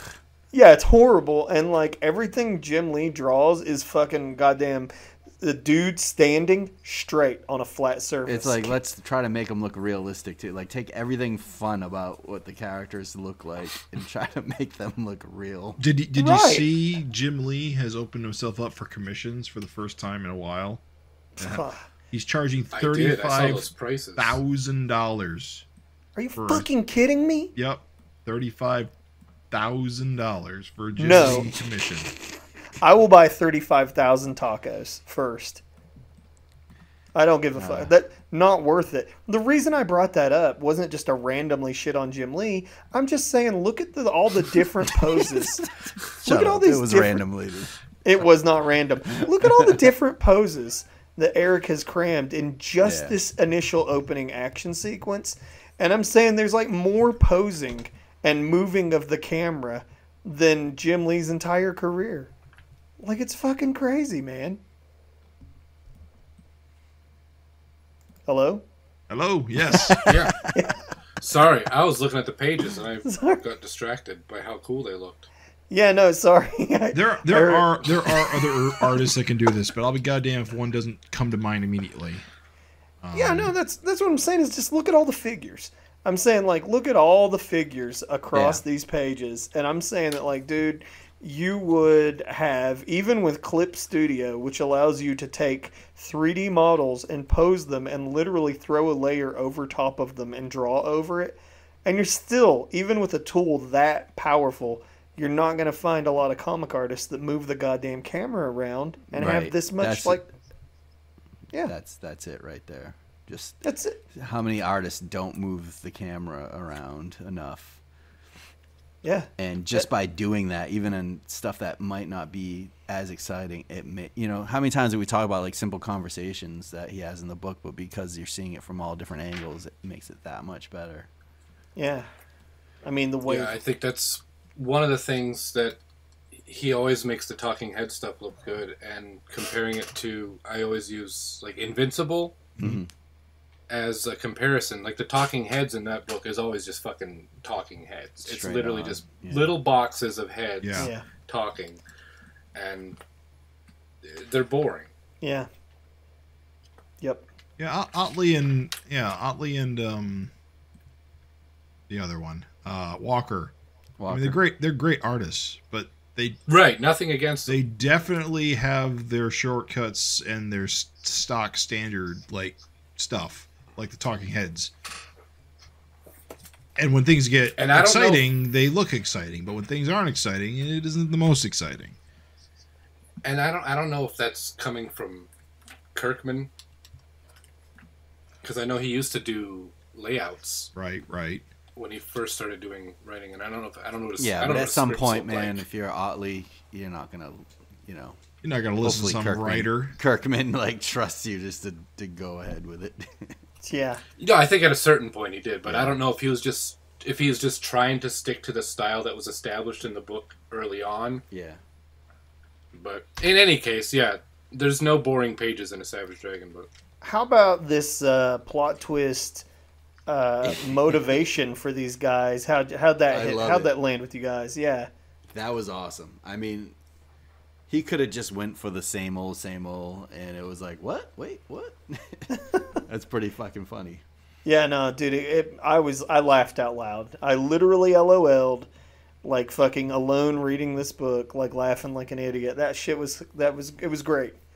I was like, this. That's one of those classic Dragon things too, where it looks like it's going to be the boring trope, comic books trope, and then it spins it on its head and the complete opposite. Oh, they love the toxic shit and they want more pollution, more waste. Yeah. How else are they going to increase their numbers? Yeah, it was great. It's good, dude. Their ranks are thinning, so I guess at least in Savage Dragon, the planet's getting cleaner. Well, let's go, Brandon. Detonated a nuclear bomb in quite a while. How do you guys feel about this screen-toned city backdrop in that panel? Oh, I only just noticed it. I love it. What a weird little random. Just drop Applebee's. Yeah, I was gonna say, is that Applebee's? Like, that's what I was gonna ask you. Is there like an Applebee's building in San Francisco? It's their corporate offices, maybe. All of a sudden, Mark Johnson looks like he's 13. Oh yeah, he does look really young. Yeah. It's a good angle for him. Whereas his brother does not. His brother looks like he got his face smushed. At birth. No, dude, and also, like, how fucking hilarious. Like, Malcolm said, just so funny that he put in the panel that I was just like, God damn, they are really gooing these guys up. Yeah, he's like, how much they got in you? Dude, so funny. We could that's show fucking you. gross. He's like, nah. He's got the web just still hanging out of it. Right. So good, dude. It is funny that, you know, it's like, yeah, it's a spider. That's kind of where it would probably come out if you got spider powers, right? Yeah. Somewhere around there. Oh. And then Angel's titties are popping out here, too. Yeah, see those pepperonis? Yeah, I thought that was a funny gag. Like, that's the thing. Like, when we're talking about, like, sex in the book, it's like, yeah, no, dude. Savage Dragon was the first book where I saw a superhero get strangled with his own cape. Yeah. And so it's like, yeah, of course there's going to be, like, a panel where someone's, like, tops popping out. I mean, of course you're going to wear, like, a strapless, like, top with when you're, like, super busty. Of course, you know, your tits are going to pop out while you're fighting. It's just going to happen. Like, why would you wear that? If you were, Right. like, if your job was to fight supervillains. Perhaps That's the funny wink, wink, nudge, right? perhaps the most shocking thing is that Angel apparently fairly happy with the new Frank. Yeah. Like, no complaints, 10 out of 10. Everything's cool. It does seem like they've only spent their honeymoon together at this point, though. Because she's here and he's in Chicago. Yeah. Hey, maybe I'm forgetting, but why did she go ahead and leave him behind? Was he just there to finish up his casework or what? Probably. He's probably had to do his whole deal, get things settled. Yeah. And she has to be Yeah, out here for the he's- SOS missions. Okay, so it's He's not a wrapping up. scene. He's resigning, and It's not a scene I missed in the last issue. No, I mean, last issue they... I think they mentioned something, but I could be wrong. Right, they were having their honeymoon, and then Angel mentioned his kid, and like Glum Frank freaked out about it. Okay. That was the last we saw of him. Hey, you know what? Eagle-eyed Savage Dragon super sleuths, Craig and Mark. Am I remembering correctly? Is the tiny cop in the background on the left of the chief, Captain Stewart? That is a guy, isn't it? Like, isn't that a regular, like, recurring cop? Like, I don't think so. I know the guy on the He right looks- is with the blonde mustache. Yeah. yeah, that's what I'm saying. And I think you even in the background you see Amy, like She-Dragon. Like, isn't Right. that her sitting down? Is that her? I don't know. I mean, she's blonde. It could be. It's possible. I was just thinking these were not mere throwaway. Okay. cops. I think you're right, and we get a better look at them. It looks in like this- Robin's. We get a better look at them in the next page. They're the ones holding Frank Glum back. Right. Yeah, I've definitely seen those two before. I'm pretty sure they're like a couple of guys who kind of show up with Malcolm at various times back when he was a cop. We've definitely seen them before. I know we've seen the blonde guy, and I'm pretty sure the black guy we've seen. What about goddamn Dick Tasty? What a fucker. I didn't expect to see him back. It's like, holy shit. And that was a long bomb payoff. Like, For we him, were kind of... yeah. I was kind of like busting this book's balls for not having payoffs. Dude, do you realize the last time we saw Dick Tasty, the world was in lockdown? Yeah. Just tossing his fucking hot coffee on him like a jerk. What a bigot! Like, over Dropping the top. the N-word. Whoa. Yeah. How do you feel about the N-word here? I mean, it's in character. Yeah, it's a little weird to see him, but I mean, I don't know. I feel I don't like think he's it's- a bigot and he instantly gets his. And so it's like, yeah, it's not like he gets to use it and he's like, and then he's like the hero. They're not glamorizing. I do like that he throws out Super Freak. We don't hear that enough anymore as like a insult. Yeah, your Super Freak wife. Yeah. Guys, and it took me a reread to realize it, and I feel slow. How about Frank gets mad and the coloring gets red? Oh, did you just notice that? Not just now, god damn it. I was expecting him to glum out on the next page. So is that him just being like super angry, or is his skin actually turning red and he's like glumming out? I think it's probably just a visual cue. It's just he's just going glum. His fucking eyes turn white. Yeah, it's awesome. Oh, he's just super pissed. The inner dictator has taken over. That's it. The act has dropped. Should have gave him those little like bolt lines on his forehead. Lost his nose. And he's red again when he's like, not ever again. Like, so good. Smashing his like skull a bit. I think it's just when you would see Peter Parker with half of his face being a Spider-Man mask. So, but it's cool. Even his teeth are like Mr. Glum teeth. Yeah. I mean, it's just kind of glum coming out. It's a very cool visual cue. Do you think he has some kind of super strength that's kind of coming through or something? No, I think he just got a lucky blow in. He just stunned Dick long enough to get his head punched in. I mean, that's probably a steel table. Ram. I mean, it's kind of like he definitely seemed like he fucked his shit up. Like, I guess we don't really know if he... Yeah. I mean, we don't know if he, like, fucking exploded his skull, but, like, goddamn, dude, like... He beat his ass to death. Yeah. and yeah, that's probably unrealistic that a human being could, do that much damage that quickly before getting grabbed by a room full of cops. But I think in Savage Dragon, this kind of stuff happens all the time. And do you think that this was enough to set him off to beat this guy's ass to death? Well, it's Glum. I mean, he's got he's always had a temper, and he's always been quick to he's always been quick to violence, even though it's in his best interest not to. I mean, that's always kind of been his character, because he's killed people before for less.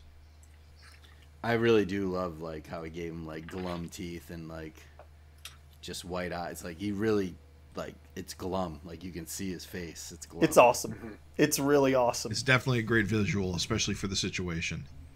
The inking, dude. Well, on the slam panel. That fucking slam panel. That looks familiar. Like we've seen similar before. The whole, you see the path of the brain matter, and then the scratches that make all the lines. All I know is that shockwave, like the shockwave coming off. Oh, that's so good.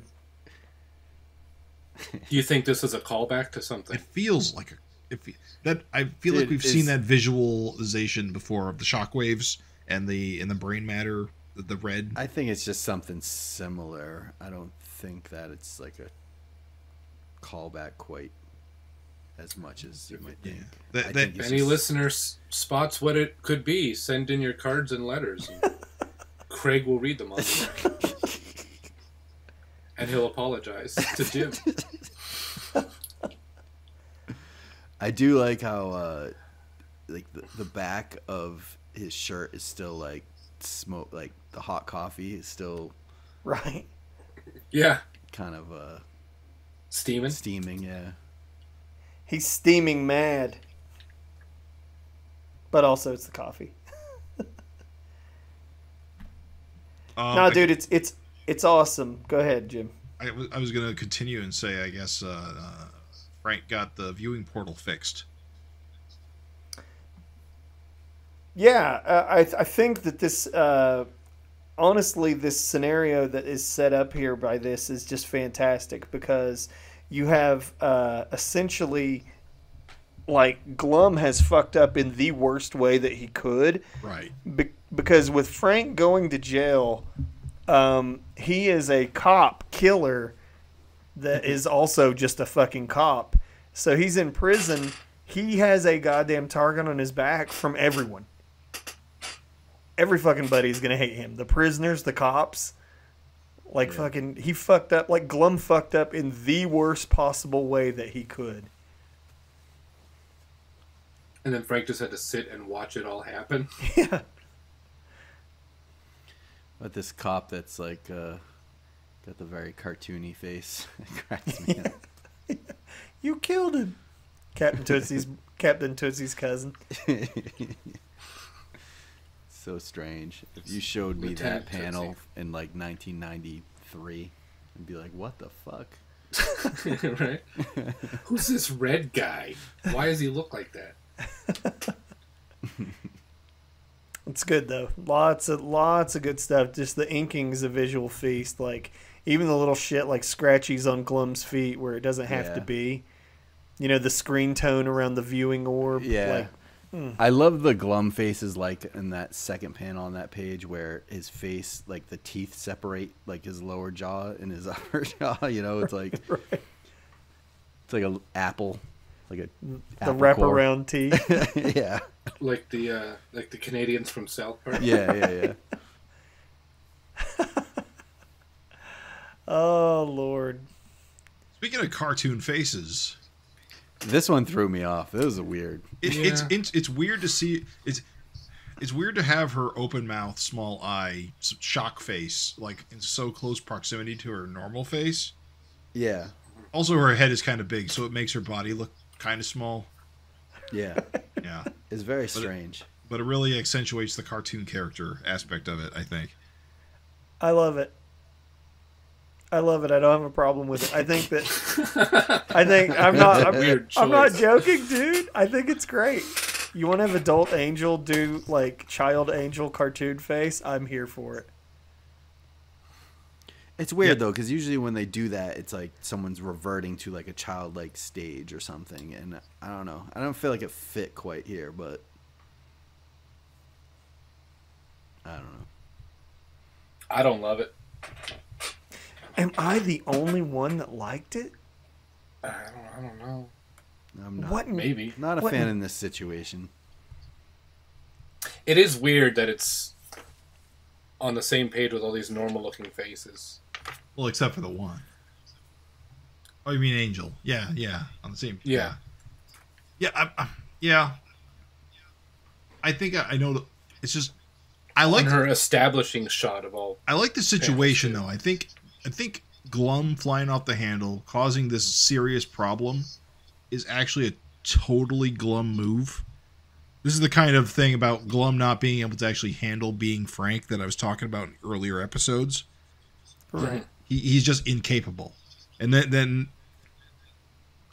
Angel is going to react this way because she doesn't really understand why he did it, only that he did it. And so she's going to be more frustrated with the situation as she is here. Maybe she should be more upset, I guess. It seems more like she's annoyed rather than like scared or angry about it. Hey, he killed a guy. Yeah. Yeah. It is funny that we're getting like a Frank that's kind of got the Glum face, and we're getting an Angel like harking back to her young face, kind of like how they were kind of known, you know. Yeah. That makes sense. Okay. All right. I'll allow it. Good point. Okay, I think it's time to have the conversation. Everyone. How cold? Right. How cold do Great. you think that nose is? Oh man. Jesus Christ. I don't know. I would imagine cartoons would be squishy and warm. I'm not sure how to take Mickey as a cartoon character or fleshy homunculus. So you're trying to ask us, do we think there's a thin layer of black fur, or is Well, he just it's some an- kind of... It's an animal nose. They're usually cold to the touch. Yeah. I'm imagining he's running pretty hot right now. Like he's hot and bothered, you know? So we were talking about, sexual assault in Savage Dragon earlier, and I don't hate this because this feels more like standard Savage Dragon weirdness. It's more funny than like other situations like this because it's so ridiculous. It's funny because it's Mickey Mouse, I think. Right. Well, I think that's where you can get a little bit of leeway, is that this whole scenario here is so fucking absurd. And, listen, okay, so, talking about copyright law, I think one of the things that allows you to get away with making a Winnie the Pooh horror movie, is that, it's nobody's ever going to fucking confuse that for a Disney product, right? Right. Mickey doesn't act like this, so Mickey acting like this means it's not Mickey the Disney mouse. Right. And so that's here we have Mickey the fucking rapist, apparently. Yeah. And it's you know what? I mean, okay. From a copyright standpoint, there's not a goddamn soul that's going to think, why would Disney allow this? It's they know it's just Erik doing his thing. Right. So, you get some leeway because it's Mickey, you think? I just think it's just so absurd. It's just I think different. With he could have just lifted her skirt or said something really gross, but I felt like the face all up in there, and then the finger on that one panel, it's yikes. I don't know. It was it definitely could have proved the same point that he's just ultra skeevy pervy mouse without going so far. I felt he's a little far, but now, is it possible that he's just doing a Trump here and grabbing her by the pussy? Well, it could be. You got to imagine some kind of statement. He thinks he's above. He thinks he's top shit. Yeah, no, that's what I'm saying. He thinks I totally he's Trump. get that. He can get away with everything. He's doing this in broad daylight but in front of witnesses, so clearly he doesn't care. But he's a dumb cartoon mouse. Right. I get it. I just it's a little much for me.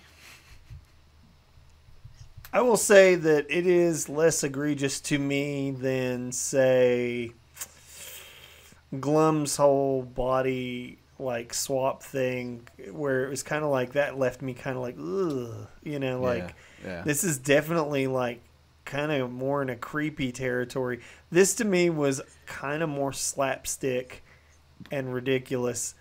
I don't love that Maxine was, molested yet again. To me, it could have been creepy if he smacked her ass or lifted her skirt, but I mean, he's penetrating her. It's that's. Couldn't we have just made the point that he's creepy and gross without going that far? I don't know. Yeah, it's definitely the thing is the decision to have him fucking finger her is fucking pretty crazy. I mean, if you think about it, it's god damn, dude. I don't know. Like I said, I just think that we're at the end of this. Yeah. I think that even though I will agree with you, Jim, I think the juxtaposition of Mickey Mouse doing this, yeah, I think that buys you some leeway for sure. Because it's I will tell you guys that I knew Erik was going to use Mickey Mouse when Mickey Mouse went public domain. I goddamn knew he was going to be the first one. I knew no one else would fucking do it. I knew he would be the one to do it, right? And yet, I fucking definitely didn't see this being what he was going to do with Mickey Mouse. What the fuck? Of all the things he could have done. Yeah. I don't know if it was even something that Erik was thinking about, but just with that Nickelodeon documentary that just came out. Oh, yeah. Where it's your childhood heroes were just, or not heroes, but, there's a tainting of your childhood. There are a lot. And I think this know is just a lot of visual representation of that. I know a lot of 20-something and 30-somethings that grew up on those shows, and they really did see those creators as heroes because they made all of their favorite shows. Right, but not the producers and the behind the scenes. No, they're molesting kids. Oh, really? Yeah, I mean, and we're at a point now because you know IMDb and stuff exists. People follow producers and directors and stuff, and the showrunners, the people who make the shows, and so those people were generally well regarded until all this stuff came out. Because they were so prolific. I was too old. I've never seen any of those shows. Yeah. Yeah, same. But I think this has got the same kind of vibe, right? I will say this. I think you're right, Mark. There's definitely kind of that, like, sort of, you know, like tainting of your childhood thing. I think that, like, when you're doing, there's a couple things at work. I think when you got Mickey Mouse, you know, you're going to definitely do something weird with him to distinguish that you're not doing the Mickey Mouse. But I think I mentioned this in the Facebook group. There's also kind of the one way I can give this a little bit of forgiveness is that it is a continuation of the fact that Maxine's viral video has caused problems for her. Right. And one thing I do like about Savage Dragon is it doesn't really kind of hand wave things away. Like, problems persist, right? And so Maxine, who, you know, is a sexual character and stuff, that video, viral video of hers, is kind of causing her problems. And if you know anything about, like, you know, sex workers or e-girls or whatever else, like, this is the kind of weird shit that they actually do have to deal with. Like, fans that come up to them in public and just, like, grope them or, like, fucking slip their hands down their pants and crazy shit that you wouldn't think, right? But, like, I've seen, like, where they talk about that shit on Twitter and they're like, dude, it's never okay. Like, you might think because of the, you know, sexual nature of my work or whatever that I'm okay with this, but it's never okay. Like, you have to respect me. And it's fucking crazy. So, I mean, I don't know if that's what Erik was thinking. I'm sure he just wanted to draw Mickey Mouse doing fucked up shit. Is the truth. But I'm on the same page because I thought the same thing. It's because I have friends with people that do OnlyFans, and they tell you about the messages they get, and just creepy people to thinking that it's okay to say and do weird shit to them. And this is exactly the same kind of stuff. And I feel like Erik's not so far detached from the pulse of society that he doesn't see this stuff also, you know? Mm-hmm. I'll do you one better, dude. As little as, like, I would say I have compared to, like, an OnlyFans sex worker or something. Dude, some of the stuff people have said to me because they think that I'm just going to be okay with it, it's pretty weird. It's pretty weird. So, like, people just drop some shit on you and you're like, I really didn't want to know that about you, but okay. And so... Right. I think that there's a little bit of that here, where just from being publicly horny and sexual, right? And you know that, and that makes sense. And to be fair, it makes narrative sense. I guess it's just really a question of should it have gone this far? Is back to the old question: is it entertainment? Right. And I would say yes in this case. I think this qualifies. Just from the context of the scene and Maxine's history and this, you know, where things are going. My question is, where's he going to go from here? We've seen Mickey Mouse on the cover in a future issue. Is he really going to face down the SOS? Is he a supervillain threat of some kind? Right. Where is this going? Is he going to end up with his neck broken in a ditch? So I guess that's where I think it kind of does fall into, okay, this is entertainment. Because it's like, at the end of the day, clearly Mickey Mouse is being set up to get an ass beating of a lifetime. Right. Right. And so... so violent. Yeah, and so I think that you have... At least it does work in that respect, because it's like, look, fucking, we all don't like what Mickey's doing here. And so it's like, and clearly I think he's going to get an ass beating. Then you get the question of, like, I think it creates questions, which is why it works, because it's like... Then it's like, hey, is he going to have toon physics powers? Like, what the fuck are we about to see? But you're right. He's got to earn that ass beating. Yeah. And he has. And just a slap on the ass may not have... I mean, a slap on the ass I think would get him a stern talking to. Right. This crosses a line where... No, he's going to get his ass beat. I will say, I kind of feel like bloody, he's stealing too. some of Glum's thunder. I'll be honest. The other short little shithead who needs to get murdered. Yeah. Right. Yeah. It'll be interesting just to see how far Erik goes with it. I mean, that's is that next issue? No, next issue is the kids on the cover chasing the tiger tail, right? Yeah. Yeah. So the ass beating is yet to come. Yep. Moving The on. best is yet to come. Sorry. Craig quoting one of his favorite. Shut up, dude. figures. What is that from? Remember, was it Don't pretend you don't know her name. Trump Jr.'s Oh, right. Okay. girlfriend? Was her name Tiffany something? Or no, that's the I one could of the not tell you. daughters. She just fucking screamed that. It's like, holy shit. My idol.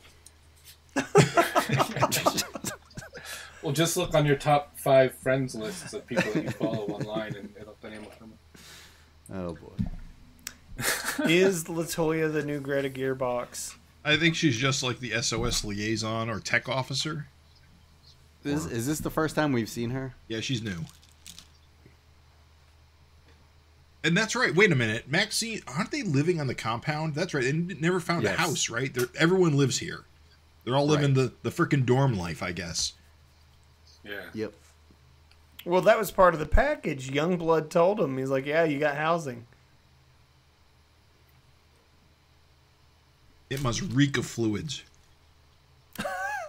This place. Gross. Gross. All these young people living together. His Malcolm faces crack me up. The one in the middle.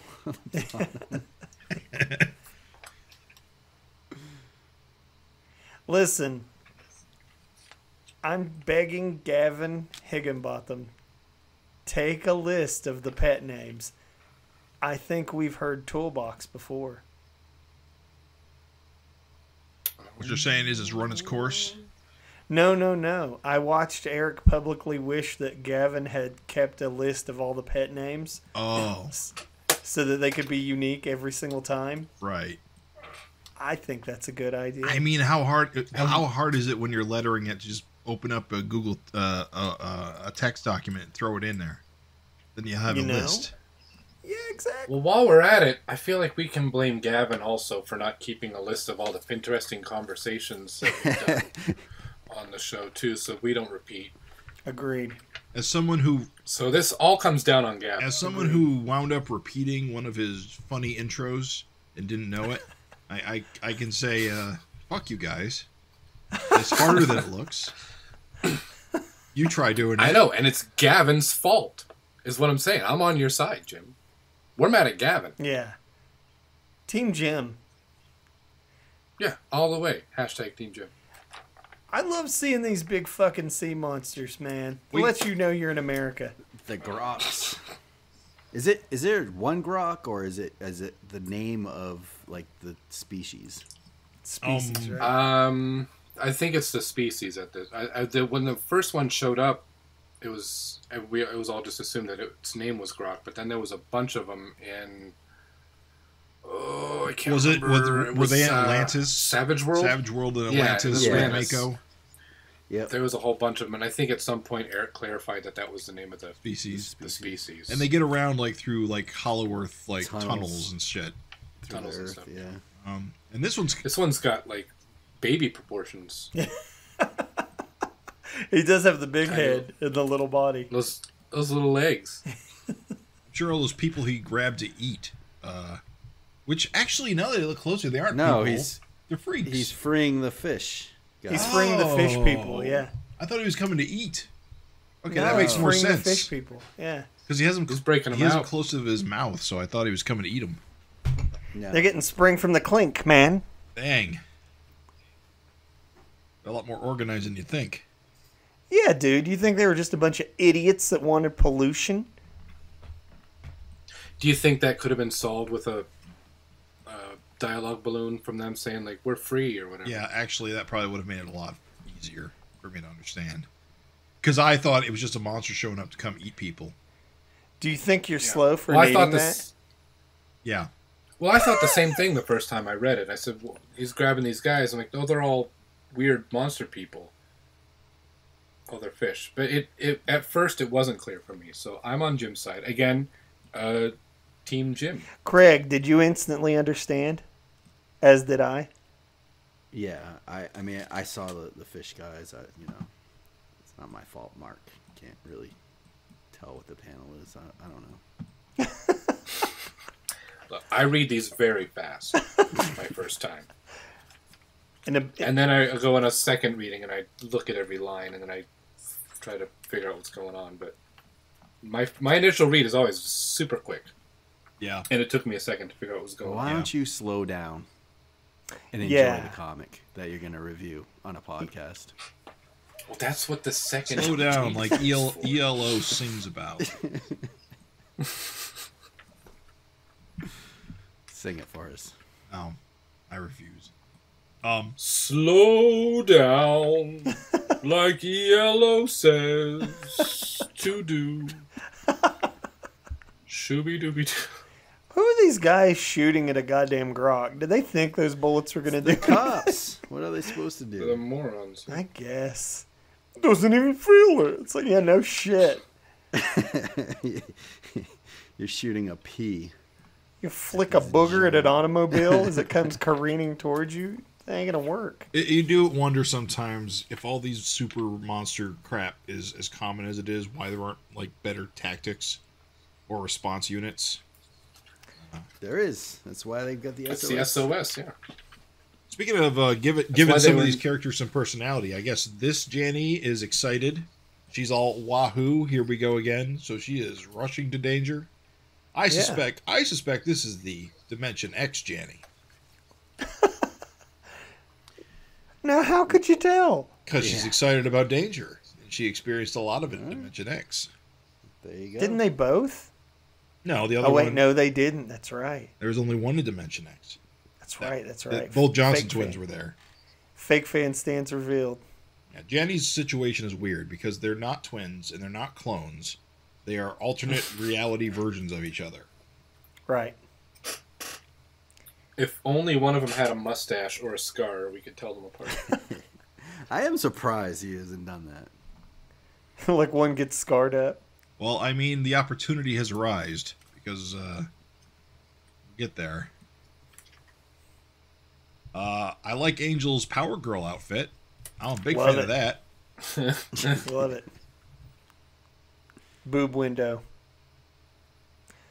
I know it's a TV screen, but doesn't it kind of look like she's just looking at a photo of Grokk? Fondly looking at her photo. How do you even get out of this outfit? It looks like it's a bodysuit with like no exit. It's just like a leotard with. It's like a It's unitard gotta with pants. Crawl out of the collar, I think. No, guys, do you really not know? It like snaps at the crotch. Yeah. Is that how it works? Oh, that makes sense. Yeah. Okay. You haven't worn something like this? I have not. It's Not been had the a while. opportunity, since no. Huh. Speaking of outfits, Yeah. we didn't really talk about it, but Maxine's outfit's kind of interesting too, where she's got the dress and like the half shirt, and then the huge fucking awesome boots. No, I appreciate it. Like, I love Maxine fashion. The dick stompers. She does have those ass-kicking boots. Look, I do appreciate that we get another great cartoony angel face. Now, okay, does Erik have permission to put cartoony face on this angel? You jerks. Does this work for you? I'm going to allow this one. Okay. Just checking. I like the cab driver. He gets my seal of approval. Yeah. A unique NPC. You know, it is interesting. Angel gets 2 pages like this. They're both basically the same layout-wise. Mm-hmm. Yeah. With her standing full figure and then the 5 stacked panels. Look, I'm never going to get mad when you have like multiple angel pages, especially if one of them's in a Power Girl outfit. Right. I want to draw this shit. How about you, Mark? Yes. Yeah, when I saw this, everything. I was like, I want to draw this. What's that? The outfit? Yeah. Sometimes you see something and you're like, I want to draw that. This book always gets me in the mood to draw. Like, especially lately when he's doing these big chunky inks. You know what I I like? gotta use some big chunky inks, you know? Hey, Mark. Tell me what you like. Mark, Yes. artist to artist, Yes. bro. How about that city panel? It's a lot of goddamn. On the last panel? Yeah, a lot of goddamn the shit panel. It's a lot of detail for such a small panel. It's dense, baby. I mean, It's you very- got to That's imagine. that's just a photo, isn't Well, it? no, It's it's No. light boxed, I'm sure. But it's I don't cross. know. But he actually drew over it, at least. Yeah, it's cross hatching. It's very Sienkiewicz. I love it. It's definitely, there's hand-drawn lines here. I don't know if this is reused from some, because it looks like it was drawn much larger, because the windows are so small, they're dots. Yeah. On some of these Actually, you buildings. know what? I think I know exactly where So it's I don't know from. if it was Let me check. reduced. Is there a previous issue where it was taken I from? think it Look might at be those- from those the. I highway think it. I signs, think they're it might two. be. I think it might be from the San Francisco issue, the introduction one. I'm gonna go check. Look it up, Jim. Look at all those box cars. All those Larsen box cars. Those are probably. Mm-hmm. But look at the highway signs. They're too like perfect. You know what, Craig? I wish you'd never shown me that because you're right. Those highway signs. It's a weird combination of like you got lots of Larsen cars and then you can look at the buildings and see like, just grids that he just drew. But then you're right. You look at those like little signs and that shit is like Xeroxed. Well, that's why I wonder maybe if this was one of those panels that he did in a previous issue where he did them digitally, It's good shit. or it's a mix of traditional and digital, or what do you call it? Like a filter and just drawing over it. Yeah. It's definitely traced from Found a it. cityscape. Found it. Is it the same? It is. Is it exactly exactly the same? the same for 266. It's in exactly the issue I thought it was. Lazy. All right. This is the last episode of the Savage FINcast. Artist to artist, how do you feel about it now, Mark? Come back next month when we're talking about the new issue of Killadelphia. That's what it's gonna be. No, I don't. Hey Jim, non-artist to non-artist, how do you feel? I don't about have it? a problem. Seems with smart this. to me. Very economical use of time and effort.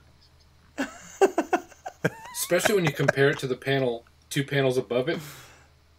With those trees and there's no but look at that sign. There's nothing even on it. Yeah, Jim has found the exact panel that is 100% from that issue. How funny. But it does appear to be cropped rather than shrunk. So, Oh, really? because the panel is also on like a 5-panel stack page. It's not like a big half page or anything. It's just a panel. And But that was when he was still doing digitally and zooming in. right, this would have been while he was doing How are digital. the Correct. same exact cars and the same exact positions. It's the same this time is of day real and they're all time. going to work. Yeah, that's their schedule. Nikos could have saved his ass by recoloring a few cars. And now the illusion is gone. I can't. This is what this show is all about. Exposing Erik Larsen for the hack fraud that he is. You know what? And honestly, he should be ashamed of himself. Whatever keeps him coming out on time, baby. Keep him coming. Get that copy pasta.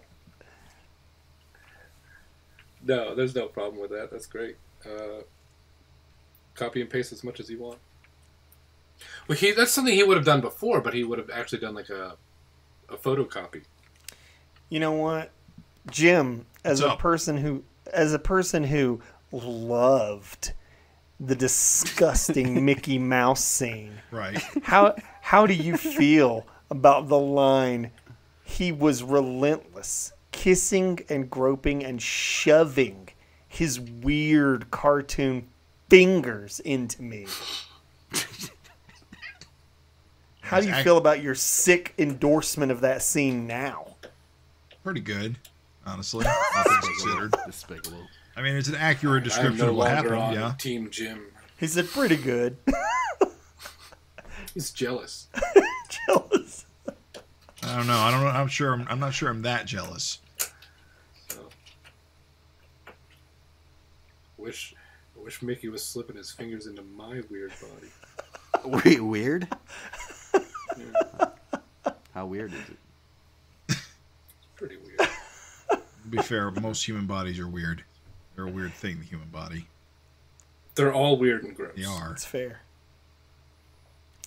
Someone was. What do we think about the filter on this 1, 2, 3, 4, 5th panel here on this page where he's jumping over the city? It's interesting. I mean, Yeah. okay, so here's what I think it is, and artists, you can tell me to fuck off. I think it's supposed to imply focal length, right? Like, what's the word I'm looking for? Video games have them. Depth of field, right? Yeah. Yeah. Yep. Wait, so if you're not an artist, he can't tell you to fuck off? No. There goes Craig. No, you're allowed. You can just sit this one out, Craig. Go ahead and put yourself on mute. Yeah, it's a very interesting, like, depth of field effect to basically blur the background, but without actually blurring it by doing these little dash lines. Yeah, I think it works. It's very similar to what happened earlier in the issue when they were fighting the fish people. And it adds really important contrast, so it doesn't look like giant Malcolm is walking down the street. Yeah, Yes. that's what it would look like to me, because it looks like he's walking in this. That almost kind of tripped me up when you look at it fast, like Mark when he reads his comics fast. He probably just thought he So was fast. because it doesn't look like he's jumping. I love how our new group dynamic is that we all hate each other, by the way. We like each other. We're all friends. Yeah, no, it's the Except kind for of, Craig. it's a it's the kind of thing you would see in a manga. Is it's using like a tone effect to push the background into the back and to bring the characters in the foreground. And yeah, I love it. It is cool, and it does give you that visual clarity that you kind of honestly need a little bit. And no, it's cool, man. It's a bag of tricks. When you read this comic, if you are a person who is making comics, you're gonna fucking learn something if you pay attention. It's just a really interesting way of doing depth of field to me, in a way that you don't see depth of field done much in drawn art. I suspect because it's hard, and also it often looks a little goofy, especially if you just do a blur filter on it. Yeah, they would normally put a filter, make it blur it or with a blur, Put a blur brush on or something. Yeah. But Larsen's one of those guys who he needs to have the line art actually shine through, and because I know he doesn't like color holds and like blurry effects and stuff. So right, Because it looks digital just to keep it all. when you do stuff like that. Well, yeah, it's a digital filter, I'm sure. Oh, you don't think he drew all the little dashes himself? You think it was a filter of some kind? Oh yeah, I mean you can also get like a zipatone that's white that you can put over your line art that does the same thing and breaks up the lines like that. But I'm pretty sure this was done digitally. I see. I think it's a digital zipatone. I think it's a white digital zipatone, but I think it's a zipatone. And it's probably was done as an afterthought. He probably saw this and like he does look like he's walking through the street. gigantic. What can we do? You know, make those colors a little lighter and just bang out some of the line art in the back and makes him look far away without adding speed lines or like whatever to show his leap. So, are these guys dead? You think? No. Because I don't think the Jannies are that strong or that tough Strong enough to take a bashing? to take a giant fist, drives them at 5 feet into the freaking cement. I don't know. Well, they do show up on upcoming covers. Covers right? lie. I learned that a long time ago. There's no blood, right? Yeah, there's no blood. They just kind of look smashed into the pavement. I think they're okay. Yeah, I think so. I don't understand, like, what do we do now? What do we do? And, like, they're all worried. It's like, well, what do you mean? He's just walking back in the ocean. Like, Yeah, I was going to what do you say. want? Go kick his ass. I think maybe the question is, what if it comes back? Or maybe they need to stop it anyway, but, you know, they can't. I don't know. Do you think we will get to see Malcolm climbing out of one of those things' butts? No, here's what we're going to see. We're going to see him crawling out of his dick because there's been a lot of complaints lately that we haven't seen enough cocks in this book. Fair. So he's going to crawl out of a Grokk cock. Damn. Grokk. Whoa. Really rolls off the tongue. Can't believe someone Grokk. finally said it. I've been waiting. I appreciate. think I know what this episode's going to be called. Crawling out of the Grokk. Calling out the Grokk. I like the rubble and debris in the panel where they're all smashed up. Especially the contrast between the square rubble coming up towards the viewer versus like the black rubble like smushed out into the background at the top of the panel. Just good shit. It's good shit. It's a great way to show depth. It's very nice. I like it. Very nice. This guy Larsen, he's got a future. He's got a future in comics. If I could say something to Erik right now, and I know he's listening, I would say, go ahead and make another one. That's good advice, I think. Just put out another issue and see what happens. Just follow your heart, kid. Follow your dreams. Someday you'll make it, Tiger. Keep going. Shoot for the stars, and even if you miss, you'll land up in Uranus. Someday you too will get to draw Batman's belt buckle. Well, this issue had it all, huh, guys? Yeah, let me say that I've really felt that the rapid turnaround on these issues has done the book a world of favors. And I think that this is when Savage Dragon is at its best. There's just a bunch of different plot points, a bunch of different things going on, new enemies being introduced, new threats. Yeah, man, this to me is some top-notch Savage Dragon. This is the way I like this book. Yeah, agreed. Bunch of weird shit. It was paced really nice. It didn't feel like it was bogged down at all. Bouncing between the side characters and main characters. This is classic Savage Dragon right here. Starts with some action, ends with some action. Some action in the middle. I will say this final thought about all the sex stuff. It at least feels relevant to the characters in the story. It's not quote-unquote gratuitous. Right, and it does have an impact on the characters. Right. Yeah, I will say that we didn't really touch on that because we tried to wrap it up and let people say what they wanted. But since you went ahead and say it, yeah, man, a lot of the criticisms that people have thrown the way is that they don't see the point of it. But it's I think mostly the sex stuff that's been happening recently had a point.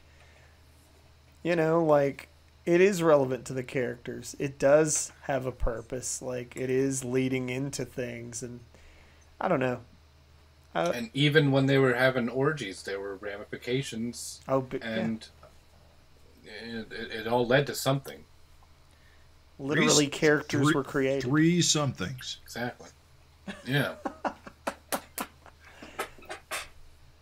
Yeah, I think it was a top-notch issue. Now, the good news is we only got 6 pages of letters, so we don't got a backup to read. I think it's but 9 even then, pages. you get a huge letters pages, and that's calling back to the classic days of Dragon also. It's weird, because I thought he was desperate for letters, and apparently he had all these extras from previous issues that he decided to fit in here because he had been losing space on backups in previous issues. Yeah. And that's when he called for it, he got a deluge. Yeah, I think that it's fucking awesome to have. Dude, we've talked about it in past FINcasts, but the letters column is like a time capsule. I love to see so much goddamn representation of the FINcast fans, FINcast fans, you're right, of the Fin heads, I meant to say. I love to see so much representation of where people are at, what they're thinking. Yeah. And it's that kind of thing that when you go back and reread the issue, it's hilarious to see what people were saying and thinking and talking about. And yeah, man, I didn't read them. What were they saying and thinking? There were a lot of good questions in there, a lot of question-filled letters, which numbered questions, they're my favorite kind of letters when people ask questions. I love a numbered list. don't Yeah. you? I'm not even Absolutely. joking. No, When I see the numbered list, those are the ones I read first. Thing I like about the letters too is that, you know, it kind of reminds you is like not all Savage Dragon fans are on like the Facebook fan page. There's a whole ton of fans out there that don't interact online Right. and love the book, and it's really cool to see letters from kind of those people to kind of remind you like, hey, it's not, you know, it's a smaller group, but it's not as small as you think. And seeing the familiar names popping up. Yeah, On that here, too. too. Yeah, absolutely. Yeah, we think we got some recurring letter hacks, and it's like, I love it. You know, become a part of the book. There were a few in there too that were like just picking up the book because they picked up the Ultimate Collection, which is kind of good to see. That is good to see. I mean, that's like the whole Yeah. point, isn't it? Yeah.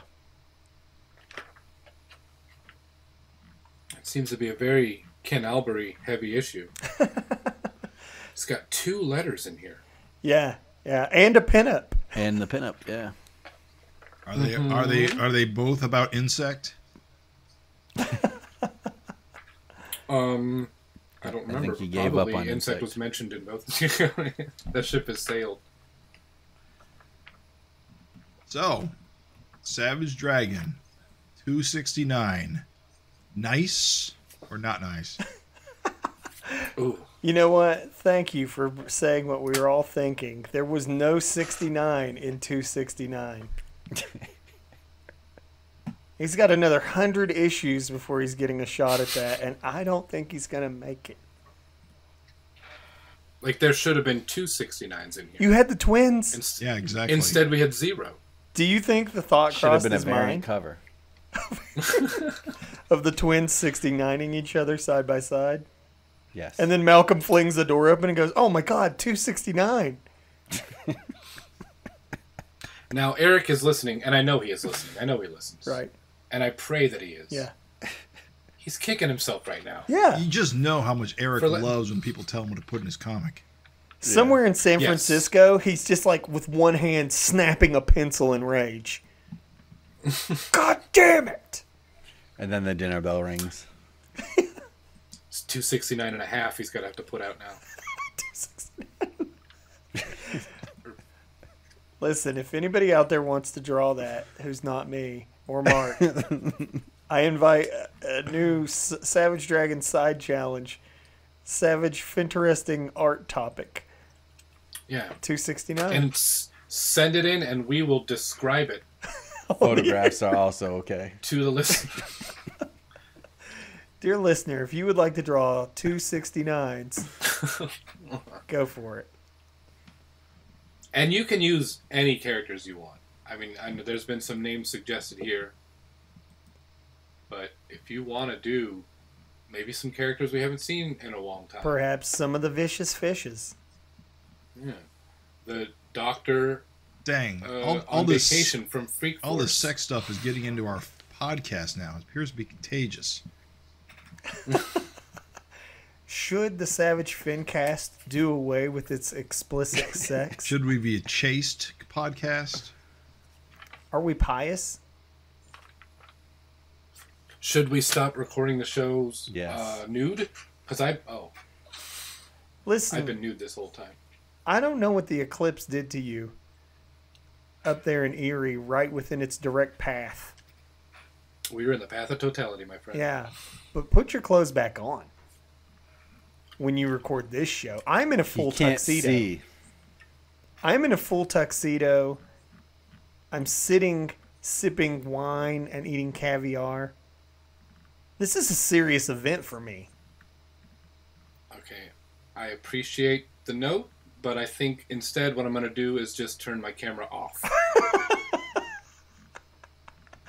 So that way you don't have to look at it. But I'm still going to know that I'm nude. Meat and potatoes has always been a euphemism, folks. Cover your chair with some plastic too while you're at it. Oh, there's no chair. I've been standing up every episode. God damn. Any final thoughts You know what? about the comic, gentlemen? What comic? Exactly. Oh, Dragon. Yeah, it was good. Did we It's want to good. mention Ken's back cover? He's got a nice little pinup on the back. Yeah, no, Ken Albry, Super Freaks alumni, creator of the salvaged She-Newt. Dear listener, if you are listening, Ken is a friend of the show, a contributor, to Savage Dragon, Super Freaks, Savage Dragon itself now. And he's got a 100-page issue kickstarting as we speak. It should still be going by the time you listen to this. Please, salvaged She-Newt. Jump on there and give that man a hand. He needs it. And Ken, you do awesome work. Always a pleasure to see you in the book. Would love you to see you in the book more. Your letters, keep working on them.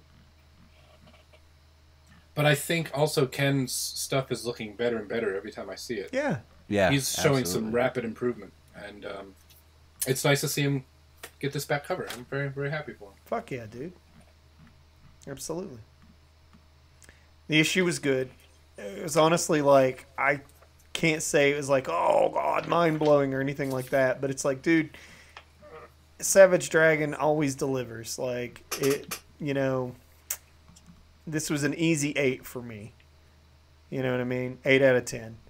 But like, it just, the whole time I'm reading, I'm laughing. I'm in all the art. I'm in, the jokes are funny. The action's awesome. The situations that are created have me wondering what the fuck's going to happen to like the characters and shit like that. So it's like, nah, dude, it's everything you could want from a comic. It's everything you could want from Savage Dragon. 10 out of 10. 8. Right. Yeah. Hold on. 10 out of 10, 8? Yep. Okay, got it.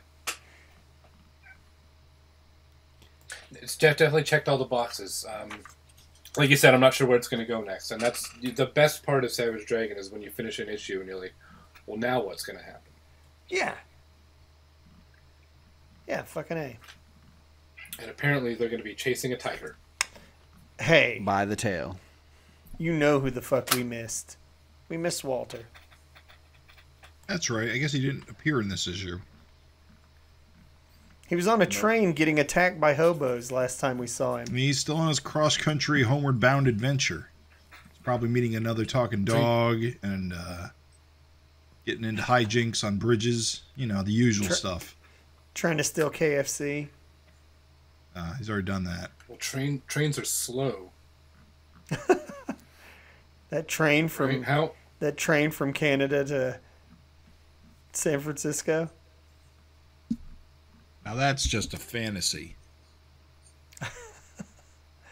So I guess the solicitation for 270 says, What's it say? while Malcolm Dragon's team faces its greatest challenge, the Dragon Kids go off on an adventure of their own. Comes with our highest possible recommendation. So it's been a while since we've seen the Dragon Kids going off on an adventure of their own, and we got a throwback to their, their logo, which I think is cool. I like it. Yeah. I kind of hope it ties into that first story we had with them. Because I thought that The was fantasy fun. dimension. Yeah, I think there's more to explore there. Oh yeah, big time, dude. And talk about long bomb payoffs. Like that was a long time ago. Yeah. Was it? It was actually before the Funnies issue, right? Or Pretty sure. see, This is when actually researching things would help. because that was. See, the hardest part is getting all the covers together so I can scrub through them all. All right, let's see here. Covers, let's see. Funnies was 52. And that story was 36. So, wow, that was actually, way before Funnies. Yeah, it's been a long time. Yeah, it's I don't know what's going to happen. There was also an alternate cover for the next one with the black and white with Malcolm. That's 270, right? I don't recall. I have to look it up. Yeah, here it is. It's Malcolm is just standing there. It's like a black background. There's no color. It's just a black and white cover. It's a drawing. I think he did at a convention. Yeah, I know. Yeah, and decided he it's wanted kind to of use for a cover. Bland cover for me. I think. Oh, I see what's going on. So the A cover has the Savage Dragon Funnies logo, and so he used this for his Image trade dress logo. So it's interesting, but covers are different. It's like I want to say it's the first time he's done that, where the Image Comics Group cover is a different image entirely. Yeah, that is new. Normally, the only difference is the trade dress. Right. Yeah. And some color differentials. Well, there's a red version and a purple version too of the kids, right? Yeah, correct. Oh, I don't see that. Where it's got a different... I don't see that on the Image website, so I must be wrong about that. There was it was like the logo that was used from. I think it was one of the Frank Fosco. Yeah, you're remembering right. The Frank Fosco back cover. The wavy logo. Yep. Yeah, so it's like a wavy logo. Our man's going variant cover crazy. You know what? I don't love variant covers, but I know that they help a lot when it comes to selling your book. So bring them on. I personally am okay with it in this instance only because, like, goddamn, dude, whatever this book needs to keep coming out, like, fuck it. I'm in. I'm in for the long haul. Yeah. And I've gotten to the point now where I'm not a completionist for Savage Dragon. I stopped getting all the variants. I think around like 250 when they had all those different artists cover, yeah. Guest artists, doing those. I was like, I don't need these. And I'm like, I'm just gonna get the covers I like. There weren't that many good ones for 250. If I remember, was it 250 or yeah? 250 had a cover problem. Yeah. They're very uninspired. Issue. And it was like, am I going to spend another $10 just to get this cover that I don't even really like? Right. Just so I can say I have it, and then I'm like, I don't need to buy everything. And I'm also not like overly like, if you're just swapping colors around, I don't feel like an urge. And so it's like, I'm not worried about it. Like, I'll get what I get and whatever. Yeah, and it was worse on 250 because you had like several uninspired covers and it was a $10 book. Yeah. The best one was the Walt Simonson one. Oh yeah. I would say absolutely. It's even better than like the A cover from Erik because it was just Savage Dragon miniseries #1 again. Mm-hmm. But if people are buying them, then by all means, keep making them. Oh yeah. Because here's the thing you got to realize is that, like, dude, the average reader of this book is fucking in his 40s. He's probably got the dough to spend on whatever the fuck he wants as far as entertainment goes. Oh, I wish. And, like, well, I'm just saying, like, this book also doesn't exactly come out, like, 12 times a year. So it'd be different if you were getting, you know, your wallet was taking a hit, like, every single month with, like, 4 covers for one book. Right. I mean, in reality, we're probably going to see 8 issues this year. And that's how it goes. And so it's like, yeah, I got some extra dough for some extra covers. If I like them, you know, I'll snap them up. So it's all good. Whatever. Do you think his productivity is going to slow down? Listen. Because he's been banging them out. Here's what the fuck I'm praying for. And tell me how you guys feel. Erik, because again, I know you're listening. You don't have to do an oversized 275. Yeah. Save your power for 300. You don't need to, dude. I think if he does feel, Erik, I'm talking directly to you. I know you're listening. Hi. Mark, I'm on the show now. If you want to do a big issue, do like a double-sized issue. Yeah. That's fine. Yeah. Doesn't have to be a hundo. Yeah. There's fewer people that you have to chase down to finish their work. Historically, there have been a few, like, 50-page issues, right? Yes. Yeah, 25 was double-sized. I think, issue 2 was bigger. There was that Vanguard. That wasn't a double-size, but I can't think of another one that was just double-sized. They've mostly been, like, 50 and 100 pages. I'm okay with the anniversaries. I'm okay with, like you said, a double size. You want to do a double? Double sizes, yeah. It's fine. It's more than enough. It's great. All right. Thank you, Eric. That's all I had to say. You're welcome to turn off the show now. And we'll see you next episode, Eric. This has been Mark, by the way. The Savage FINcast. Yeah. Dear Slim, I wrote you, but you still ain't calling. Right. Hey, thanks for listening for real, everybody. Everyone else? Everyone else now? This is your turn. Everyone else who's listening, thanks a bunch. And I know you're listening. Yeah. Yeah. You made it this far. The rambling didn't run you off. You're still on that commute. You're still listening to us. Thank you for listening. Thanks. You're on that train from Toronto to San Francisco, right. Which I looked up, and it's about a 3-day journey. God damn. So he should be there by now, Walter. Right? Thank you guys, as always. Like, always a blast talking Savage Dragon with you. Yep. Thank you. I hope we get to do it again very soon.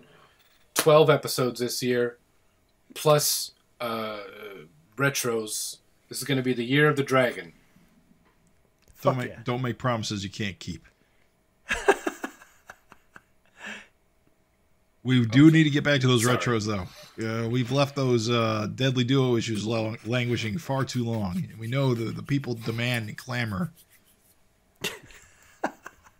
We'll get them. So, everyone, that's it. Savage episode done. Congratulations. We did it. Thank you for listening, everyone. Bye.